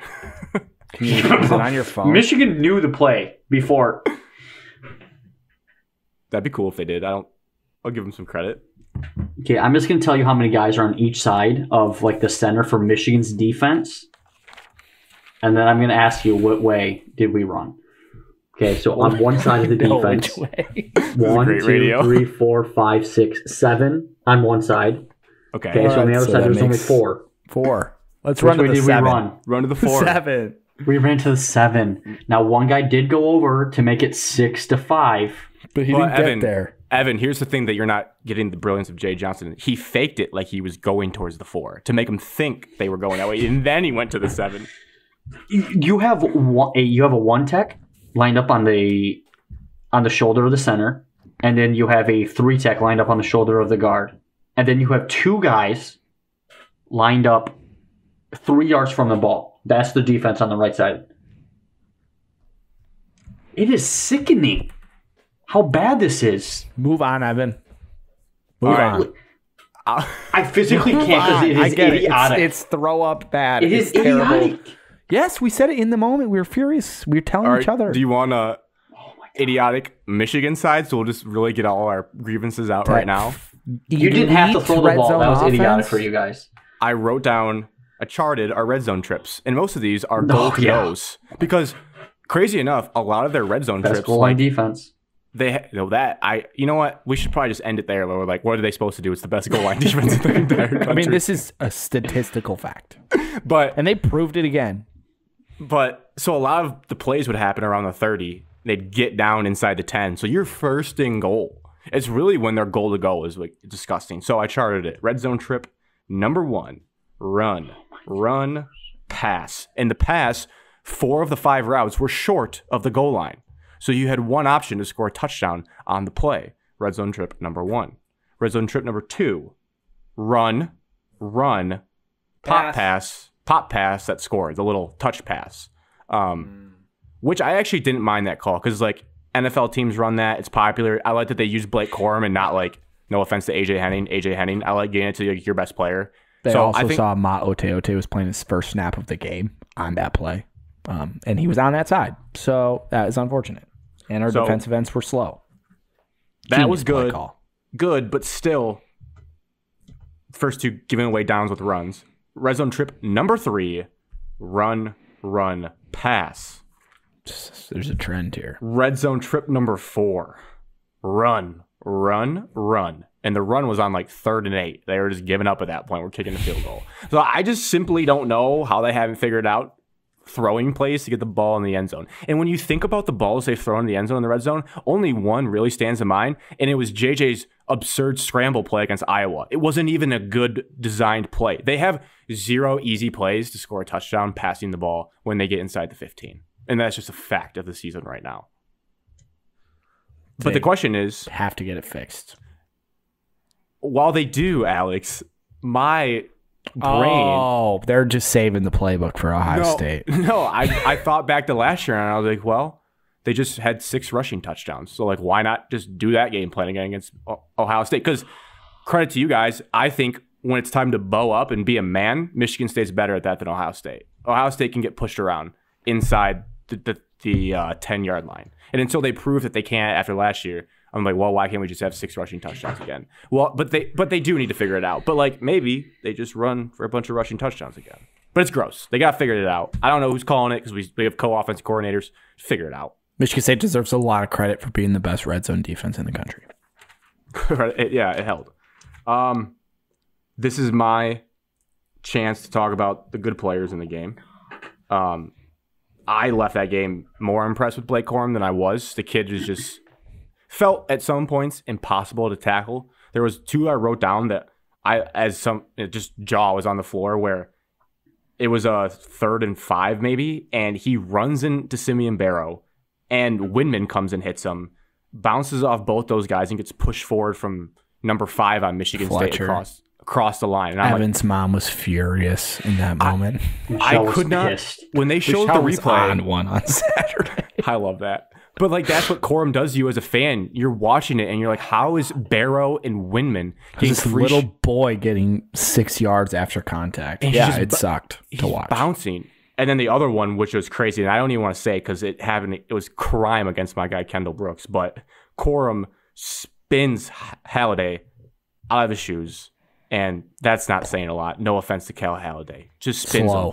But as he's finishing his spin, gets popped by Kendall Brooks coming downhill, engages him and just stiff arms him into the turf. And I was like, Blake Corum is simply built different right now and running possessed. And credit to him for exercising the demons he had in this game last year, because I imagine fumbling the way he did probably sucked for 364 days. And dropping a touchdown pass. Credit to him for stepping up. He's elite. And then also Jake Moody. I mean, holy cow. That kid's just only guy I respect on that team. God damn, he's good. Only guy? No. I'm just kidding. But I kept saying, can't wait for him to be a Detroit Lion. We should draft him in the first round.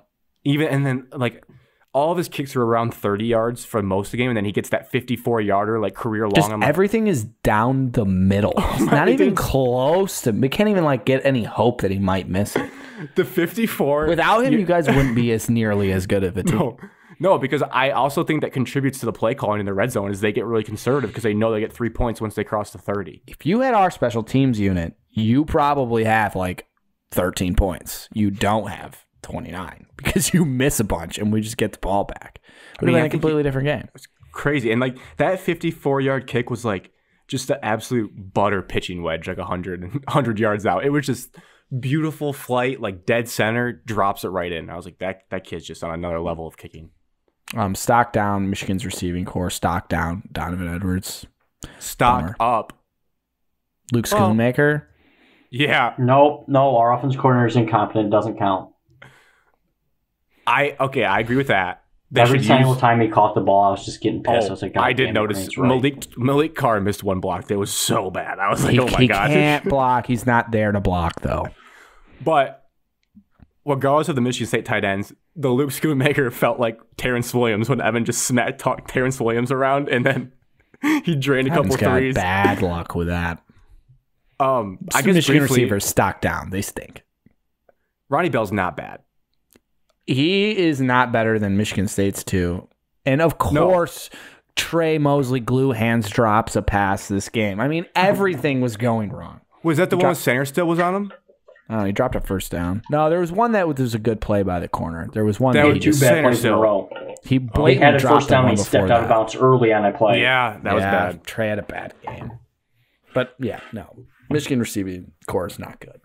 Which begs the question, how? I mean, I believe Jim Harbaugh said on the podcast that they did that he plans to get Andre Anthony more involved, but I just don't know how that has not happened yet. Disappearing. Does he even play? Is he out there?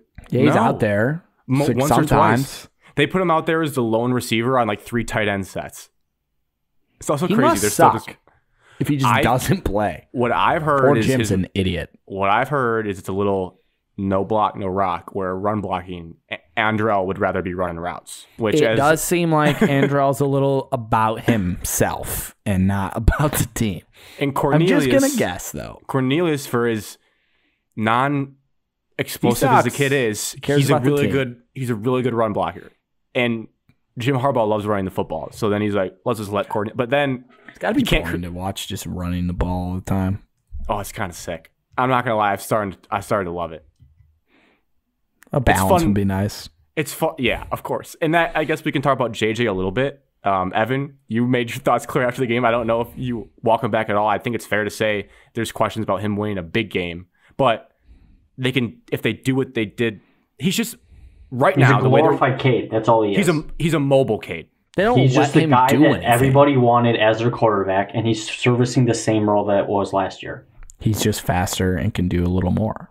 I think the talent, I'm curious what you guys saw. Not you saw him play a full game. Like a couple of his throws, he does things that Cade can't do. Like the first one where he rolled out and threw that over the defender on a line to Schoonmaker, and then the post to Ronnie Bell in stride. Like, and he puts zip on the football. Like when he throws it, it looks really good. He was a little bit sloppier in this game than I would have liked. On a couple of within 15-yard throws, it didn't look great. So that has to be cleaned up. But it all goes back to the point of what you guys are saying, and what everyone's saying is like they're using him the same way a mobile Cade. That's it's just kind of a waste. Like if you were a 5-star QB, why would you ever go to Michigan? Well, this is why people say this. We are trying to get Jane Davis. He got a crystal ball. Alex, please do not put that out there while we're trying to get a 5-star. Well, QB, if you like handing the ball off 55 times a game and throwing the ball a few times, yeah, go to Michigan. Which is weird. I left thinking JJ's a little better, and also like I think he has the talent, the arm talent, mobile talent to be a really good quarterback in the Big Ten. I just think his decision making is iffy. And he just looks frantic sometimes. He just doesn't look that composed. Yeah, 100%.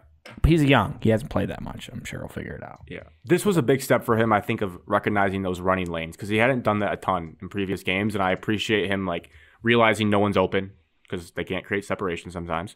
And it's like, I was going to go pick this up, which I enjoy seeing. My last things were kind of not as serious. Sean McDonough dropped the trouble with the snap, Evan. Did that lower him in your power rankings of announcers? Didn't hear him say that. No, I didn't hear him say that. I was so disgusted didn't? with what was going on in the game that I toned it out by that point. I didn't really hear Sean much at all. The second snap, he was like, oh, and then he did. Behringer has trouble with the snap. Like, he just dropped it in. And I was probably just like, that's just his call, and just what happened. Well, they talked about snappers it. I mean, I thought it was so corny for Michigan to tweet out like the trouble with this. They tweeted Michigan State has trouble with the snap and put like a little 4-picture reel thing on it.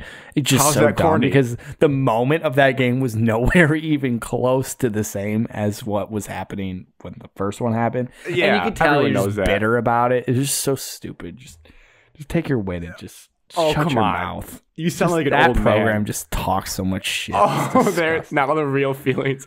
Dude, that's just social media. I could tell you. This is why social media sucks. But I could do the same thing.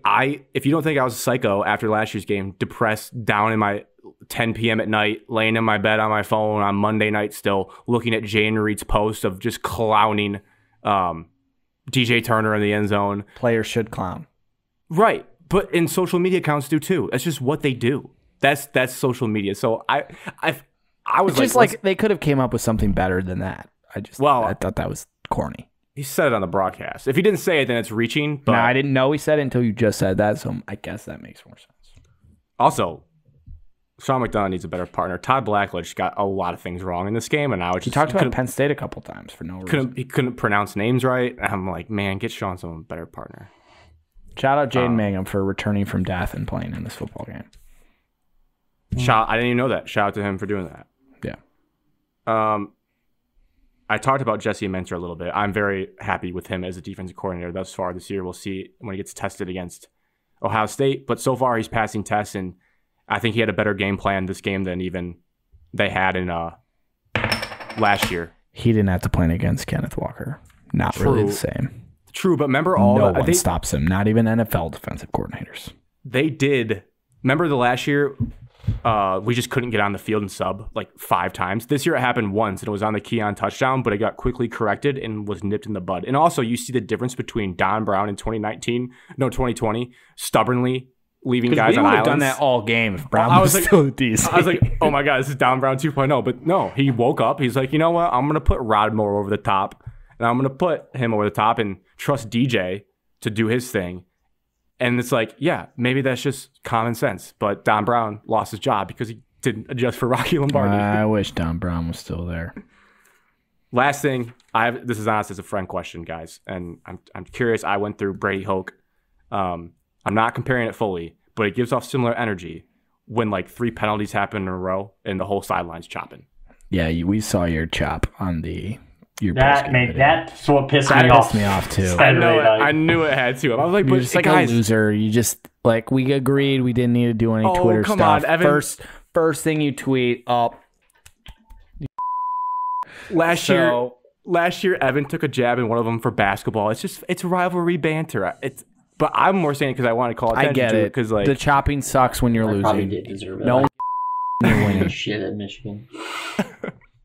Chopping sucks when you're losing. Evan, deep down, you can't like it. Time and place. You're not a neutral thinking guy. We know this. We shouldn't need to see if we didn't see it so much. If like they didn't show them doing it. Time and place to do it. Like, why can't you do it when like good things are going on?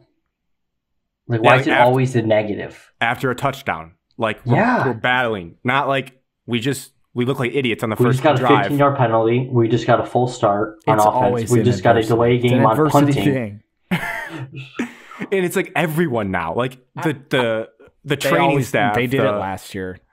I noticed it.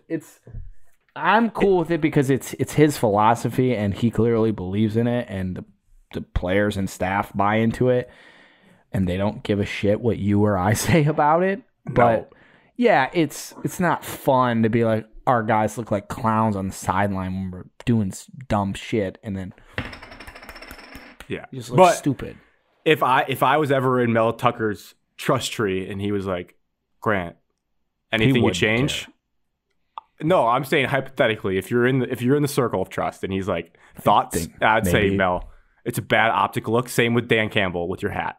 If they just ask me simple things, like, just wear your hat right.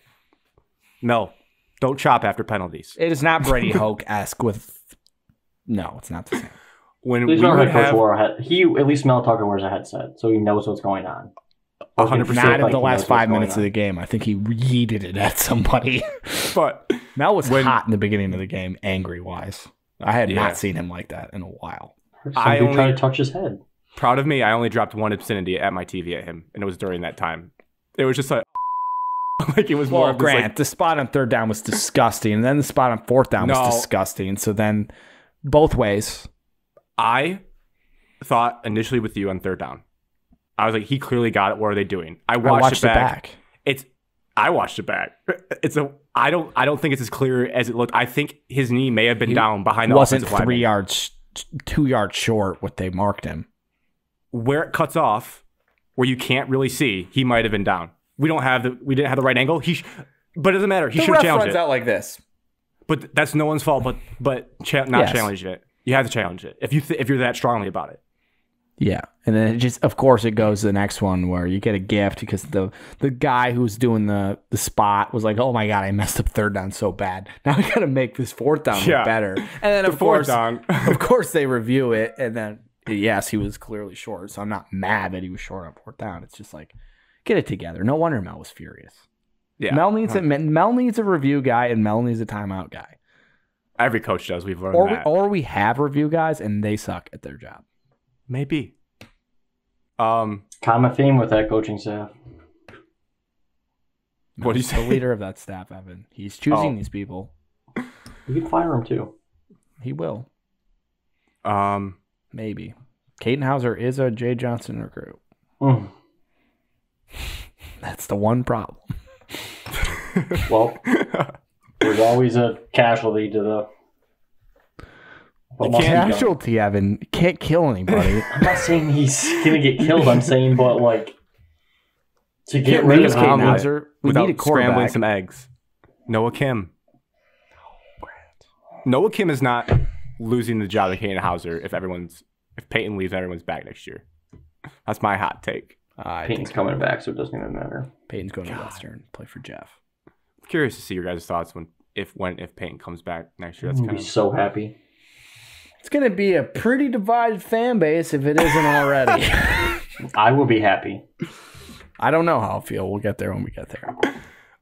Looking ahead for both teams next week, Michigan State goes through an absolute wagon in the Big Ten West, which is stunning. I think if you talked about one of the more stunning storylines in college football this entire year, it's got to be. Don't get talked about enough. The fight. No, they simply don't. And I think I'm the only person on this podcast who's watched a full game of theirs start to finish. Granted, I watched a lot of the Nebraska game. It was the only game they lost all year, so I'm their jinx. So maybe if I watch this game, they'll lose again. But didn't they lose to someone terrible? Indiana. Yeah, like the second game. First game. As someone who watched the end of that game, it made no sense. They dominated the game and they got absolutely hosed on a review call in the end zone. It was, but how is it close if they dominated? They just kept fumbling and like doing really stupid, like Michigan in the first half, just doing really dumb things and letting the team linger. And Indiana just capitalized.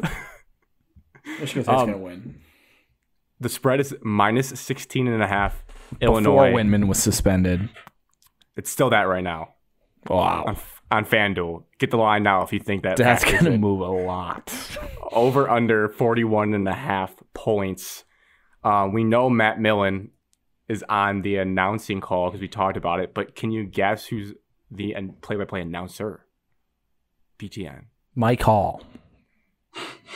It kind of sounds like Maury Povich. Corey Provis. Oh, I thought it was Dave Revsing because he kind of looks like the Maury Show guy. Corey Provis and Matt Millen. I don't even know who that is. It's in Champaign, right? Oh, yeah. 3:30 BTN. Any thoughts on this game? Any things My you're dad watching? has some thoughts. What does your dad think? 6:56 p.m. today. Based on the suspensions today, you can kiss any more wins goodbye. So that any more wins? That is how strongly Father G feels. I mean, but it's just if we're being dead honest about the player suspended, it's really one player that's two starters on the defense. Three. We talking Gross? Zion Young, Gross, and Windman all start. I'm not gonna say whose name, but I think maybe one of those not playing is not the worst thing. I'm cool with one of them not playing. I'm not going to say who. Gross. Okay. I said it. But, all right. So, G has weighed in. Your guys' thoughts? Do you feel that way? Do you feel like there's any... Is this a moment where MSU comes together? That's what I was about to say. Could they come together? The national media is just dragging them left and right. Is there a chance for them to come together? I think they'll come out strong and they'll compete. And I would have told you they would have won if the suspensions and all that didn't happen after the game. I mean, Illinois doesn't do anything sexy. Because Illinois is not going to throw the ball. They're going to run the ball well. That's what they do, but we just face that. And if we could hold the field goals, I don't think Illinois' defense is as good as Michigan's. I think Illinois... I don't want to scare you, but it might be better. We'll find out. It really is... I think Illinois might have a hangover of first time ever being in the college football playoff rankings. They might be hungover from that. The classic Michigan State getting ranked too high last year and losing to Purdue. I don't know. I mean, the problem is like we're not like some powerhouse Big Ten program, but we also like teams see us and they're gonna want to beat us. It's not like they're playing Rutgers, so it's not like Illinois is not going to have any motivation to face us because they've beat us the last time we played them, I believe. Unfortunately, they actually kind of have our number, so maybe this is a revenge game for us. Mark D'Antonio lost Illinois twice. It's not a good matchup. It is, but it's not because we don't have our best player on defense. Our offense is bad. You just told me they have a great defense. So, yeah, you know what? Has Illinois beaten anybody? No. They have the number 1 scoring defense in the entire country. They murdered Wisconsin, but we beat Wisconsin. I'm telling you, they're like... They might be as good as Michigan. Those teams haven't played yet. I don't know. So you think that's going to be like a huge big-time game? Oh, 100%. Because it's like it's the same style of football. At the Big House, of course. Michigan never leaves Ann Arbor. Yeah, they only have to do that 4 times this year. I was looking back at the schedule. It's crazy. They've given up 8.9 points per game. They play the West. Who have they played? The West is awful. Michigan State would have still had a chance last week to win the West. As terrible as they've been. They're still doing it in like really impressive ways, impressive like, every week. They beat Iowa 9-3. 9-6. Sorry. 9-6. Wasn't that the like torrential downpour game where the game got delayed for a bunch of hours? No, it was not that game. That was a normal noon in the sunlight game. I don't know. So is Illinois going to crush us, Grant? Is that what you want to tell me? No, it could be closer, but I think it's going to feel similar to the Michigan game when it's all said and done. I think they're going to be able to assert themselves running the ball. So it's going to be like where they have the ball, the majority of the game. Like their defense does look good. You're just gonna look up and they're gonna have the ball, and then if it's a couple 3-and-outs for Michigan State, it's gonna feel like the Michigan game is what I think, because their 2 corners I think are both NFL picks, and I think they're really, really good from what I've seen. Anything I've seen about this Illinois team, it's like this defense is no joke. But we will see. I will have my eyes on it because this is Michigan's last remaining big test before Ohio State. So I need to see what this team looks like against a team. You're sucked back into watching the Dogs on Saturday. I'm curious to see how Mel Tucker gets these boys to respond. For all the things that have gone poorly this season, Michigan State always does, at least show up and give good effort every game. They never quit. They're, a resilient bunch that sucks. Keep chopping. Evan, so give them credit. Your thoughts, and you can lead us on score predictions if you want. Thoughts. Offense has got to get something going. But can they? With who's at the helm? No, they can't. Their running back already has 1,200 yards rushing this year. Leading the country. We're going to lose to Tommy DeVito. He's Blake Corum status. He's really good. He might be better than Blake Corum. He is better. He might be. Evan thinks Blake Corum sucks. Evan, that's crazy if you think he sucks after that game. I was surprised when Evan said it. Like he was making insane plays. All to be a 5th-round pick in the NFL. Okay, but we're not talking about NFL. We're not there it is. But there's the touchy subject right there. I don't know how he'll be in the NFL, but I'm saying college. He's the best running back under Jim Harbaugh.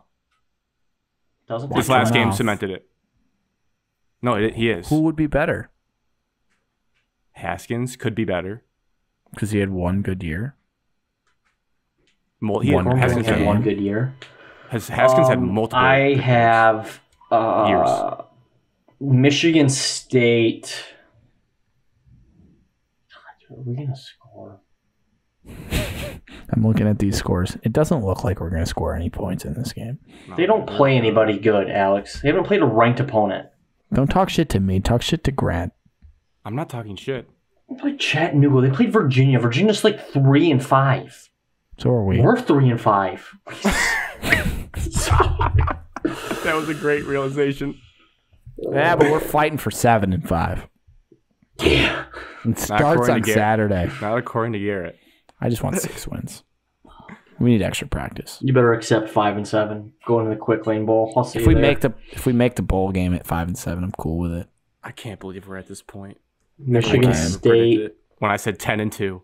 Michigan State 18, Wisconsin 16. Wisconsin. The defense is Illinois back in a big 16. way. Did you say 18-16? 18-16. They wins in a thriller, a defensive thriller. The defense, Scotty Hazelton is keeping his job. He has earned his job back after Scotty 2 good Hazelton isn't the most performances in a row. hated coordinator anymore. It is flipped completely. Hazelton is back. We're keeping him forever. I love that guy. Michigan State wins in a bloodbath 44-3. There's no way. What's your real prediction? Unless that's what you really think.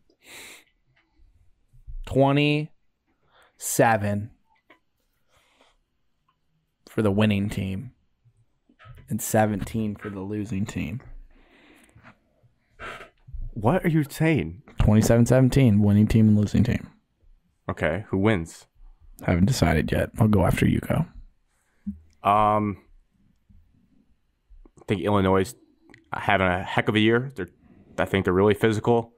I think they're going to copy the blueprint of Michigan last week. I don't know how good their field goal kicker is. That could matter a lot. Illinois. Mel Tucker didn't get to even watch film until after Monday's practice on Illinois, so I don't like that because that means he's relying on his assistants to do it, and I'll just leave it at that. I would say that this game will be 25-10 Fighting Illini. Good teams cover.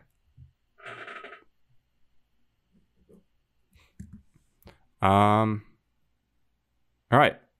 Quickly, I don't have much to say about Michigan Rutgers. I hope it's a bloodbath. Michigan 45. Rutgers will be a bloodbath. 56. They're starting a new quarterback this week. Will be a bubble bath. 56. 45-10. 56-6.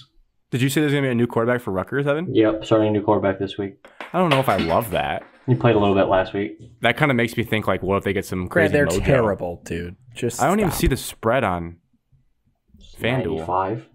It's a lot. It's 27. You are going to spaghetti. You are going to Spaghetti. Spaghetti way.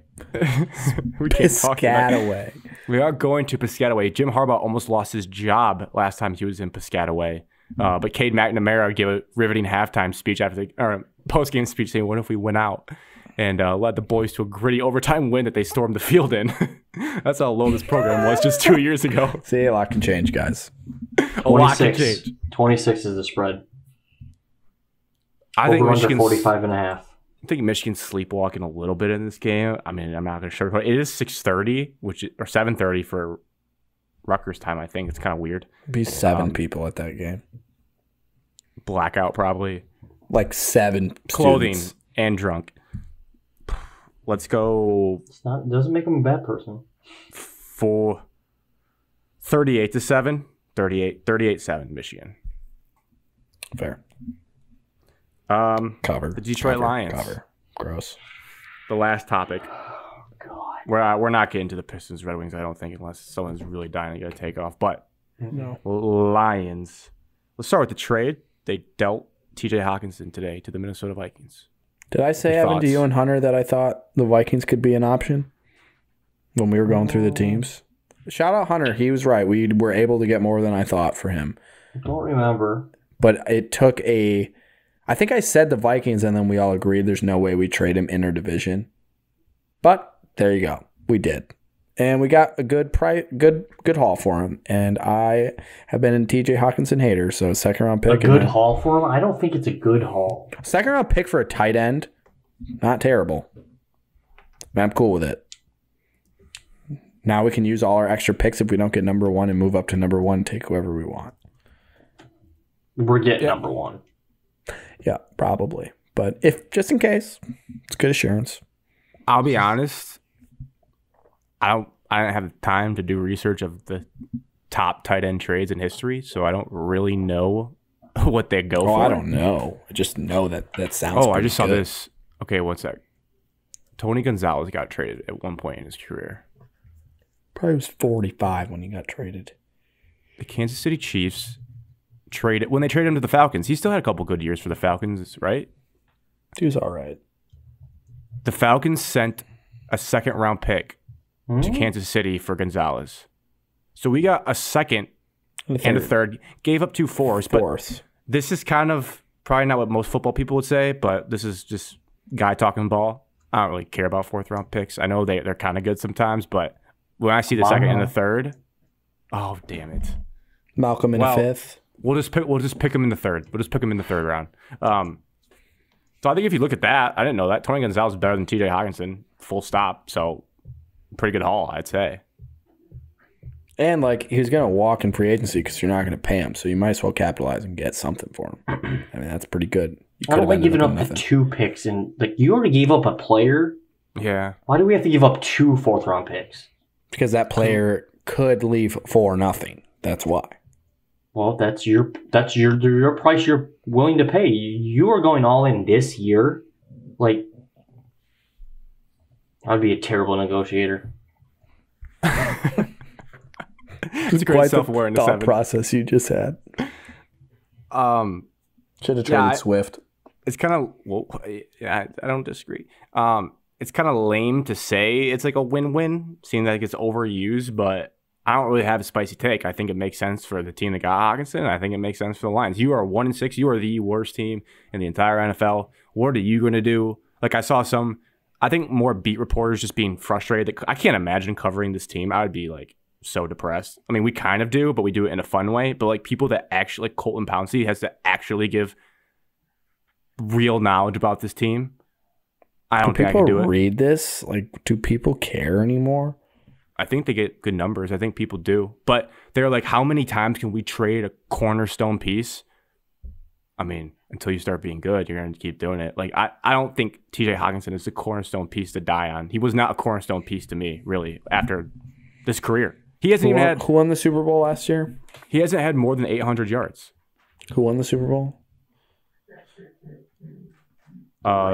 The Rams. Yeah, the Rams. I knew who it was. I just figured you guys would know faster. I had a brain fart is so Tyler bad. Higbee a cornerstone of that franchise? No. Now, it sucks because the Chiefs won a couple and Travis Kelce's really good. When you think about the league, right? Robert You don't need a tight end to win Rob Gronkowski. That's what that's another bad. But he's not that. He's not either of those guys. When you think about... Would you guys say there's three... On the Buccaneers and on the Patriots.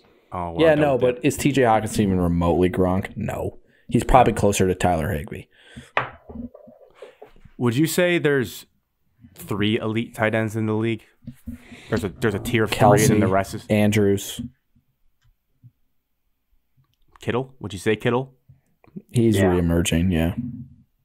And like his fault they don't throw him the ball. That hurts the argument a little because I was thinking about that on my drive back today. I was like, those 3 teams are like perennially really good, but I think it's other like factors. Like 2 of them have MVP level quarterbacks, so that's just going to help no matter what. And the third,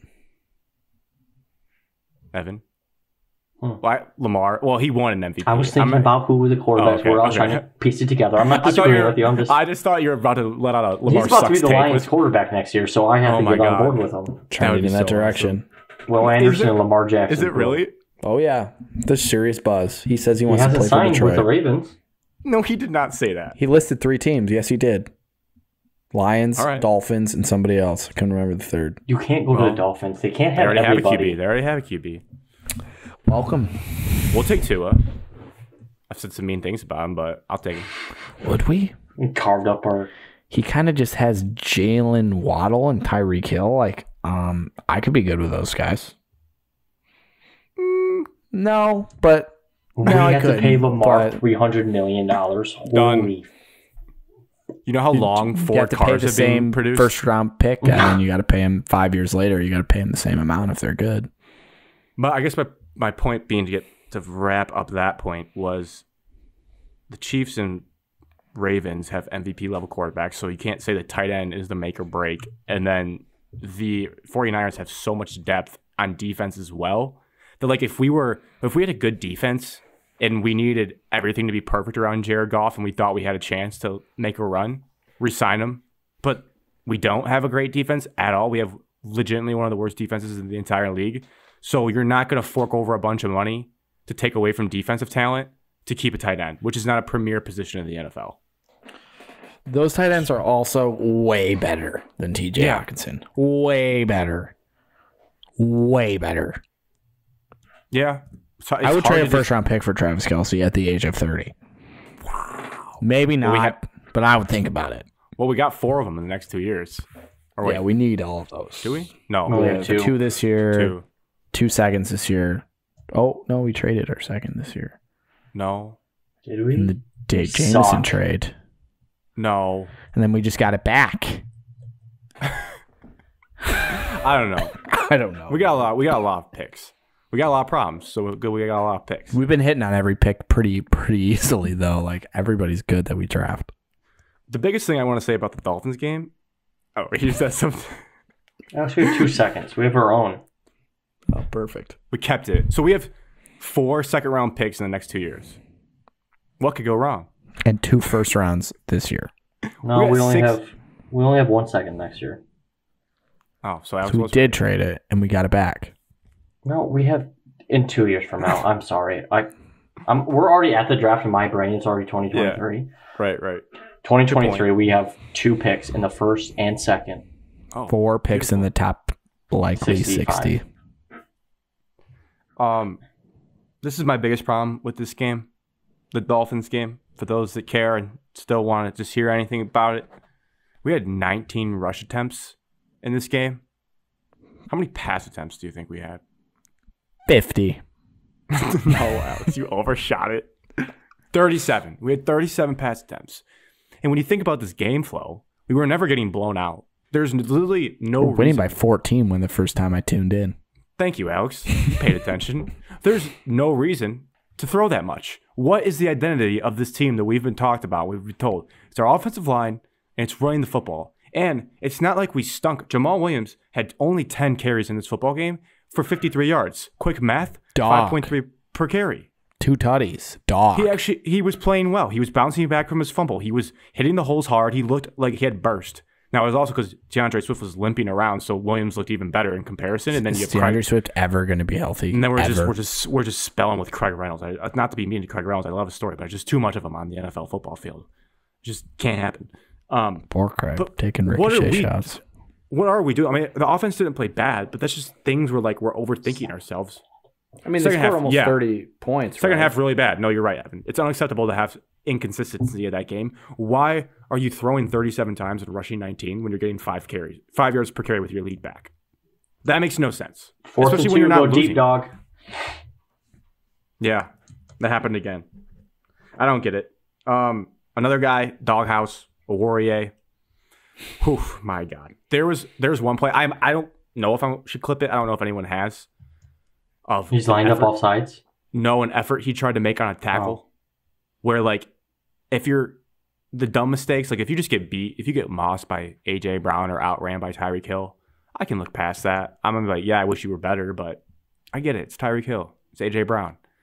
When you overrun a run play and then you have a chance to come back to the ball and all you do is stick out your left arm and the guy obliterates through your forearm, you don't dive at his legs, you don't do anything. That's an absolute joke, and I don't really need to see you on the football field. Let someone else less talented play. Grant, do you know where Amani went to school? Penn State. Well, that's all you needed to know. Don't they usually have dogs? I take Joey Porter. They're poorly coached by James Franklin. Got it. I see what you're trying to say. They also had 3 straight penalties in a row on a drive. That's same old Lions shit. So that when people say SOL, that's what that is. You're in the second half, needing a drive to answer back, and you just have 3 penalties in a row. 2 from Penei Sewell and 1 from Taylor Decker, Evan's favorite guy. It's like, what are we doing, guys? You're supposed to be good players, and you're just acting like idiots. Derek Barnes, he popped a little bit, made a couple of nice tackles. So good to see that on the positive side of things. Kirby Joseph had a really cool entrance with a backflip and then forced a fumble. Props to Kirby Joseph. He's actually played really well coverage-wise, too, and his grades. And shout out Ben for noticing that. Craig Reynolds, speaking of him, he tried to run a flea flicker, and he passed the ball back to Jared Goff overhand. I've never seen it before. He cannot run a flea flicker. So, Alex, you got to find the play. He got the ball, went like this to Jared. Are you looking? 9 underhand with any spiral. Basketball chest past it. Yep. And then Jared panicked and threw it away.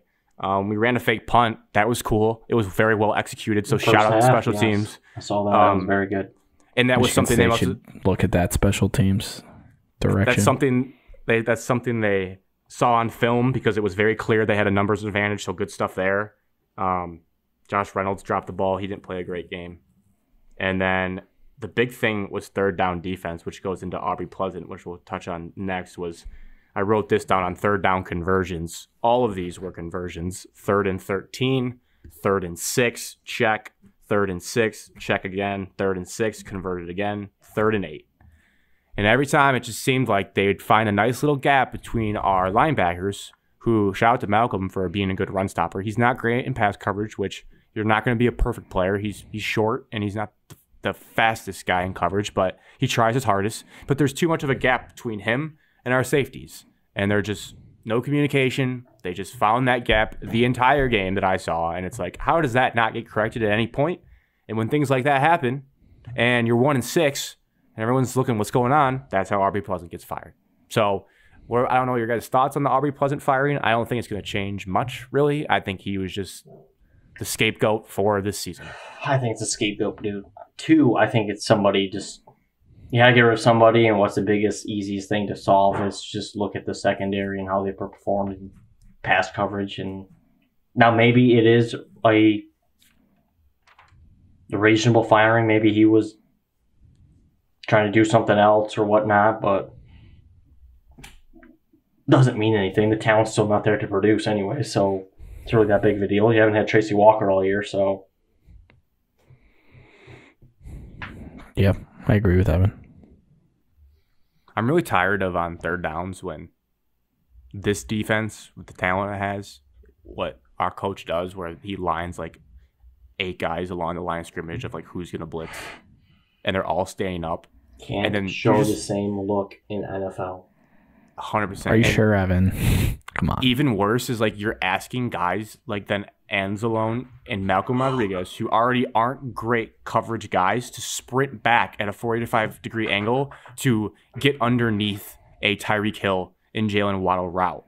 They're just not built to do that. Just let them sit already back where they need to be. That I understand you're trying to confuse them and you think maybe getting pressure on Tua is your best bet because you can't stop those guys anyways. But that's not putting your guys in advantageous positions. That's putting them in a bad spot. And you saw it time and time again. They could not get back in time. And Tua just sat there and waited for the little dig route to come across the middle and hit him like 5 times over the course of the game. So I don't know where to go from here. I'm still thinking about this whole Dan Campbell stuff, and I'm pretty steadfast. Where like, if you don't get to 4 wins, because like people keep saying it's a rebuild. That was last year was the start of the rebuild. So what is it if we lose more games? Are we just rebuilding the rebuild? What are we doing? We were supposed to be better this year. Everyone said that. We were supposed to be frisky, supposed to at least like show improvement. And so far, I guess we're not worse than last year because we won a game earlier than we did last year.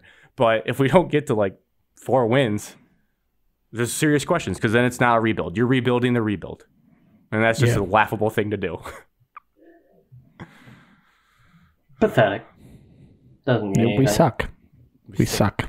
The rebuild's going to last even longer. Just keep on going. Just push it down. Kick the can down the road. Push the rock down the road. It's going to be even longer. And then it's just going to come down. We're just going to have Wyatt on and let him talk for 2 hours about how he was right for the last 5 years of our life, telling us there's never any hope. There's no hope, and you guys are idiots. I'm not ready to go to that point.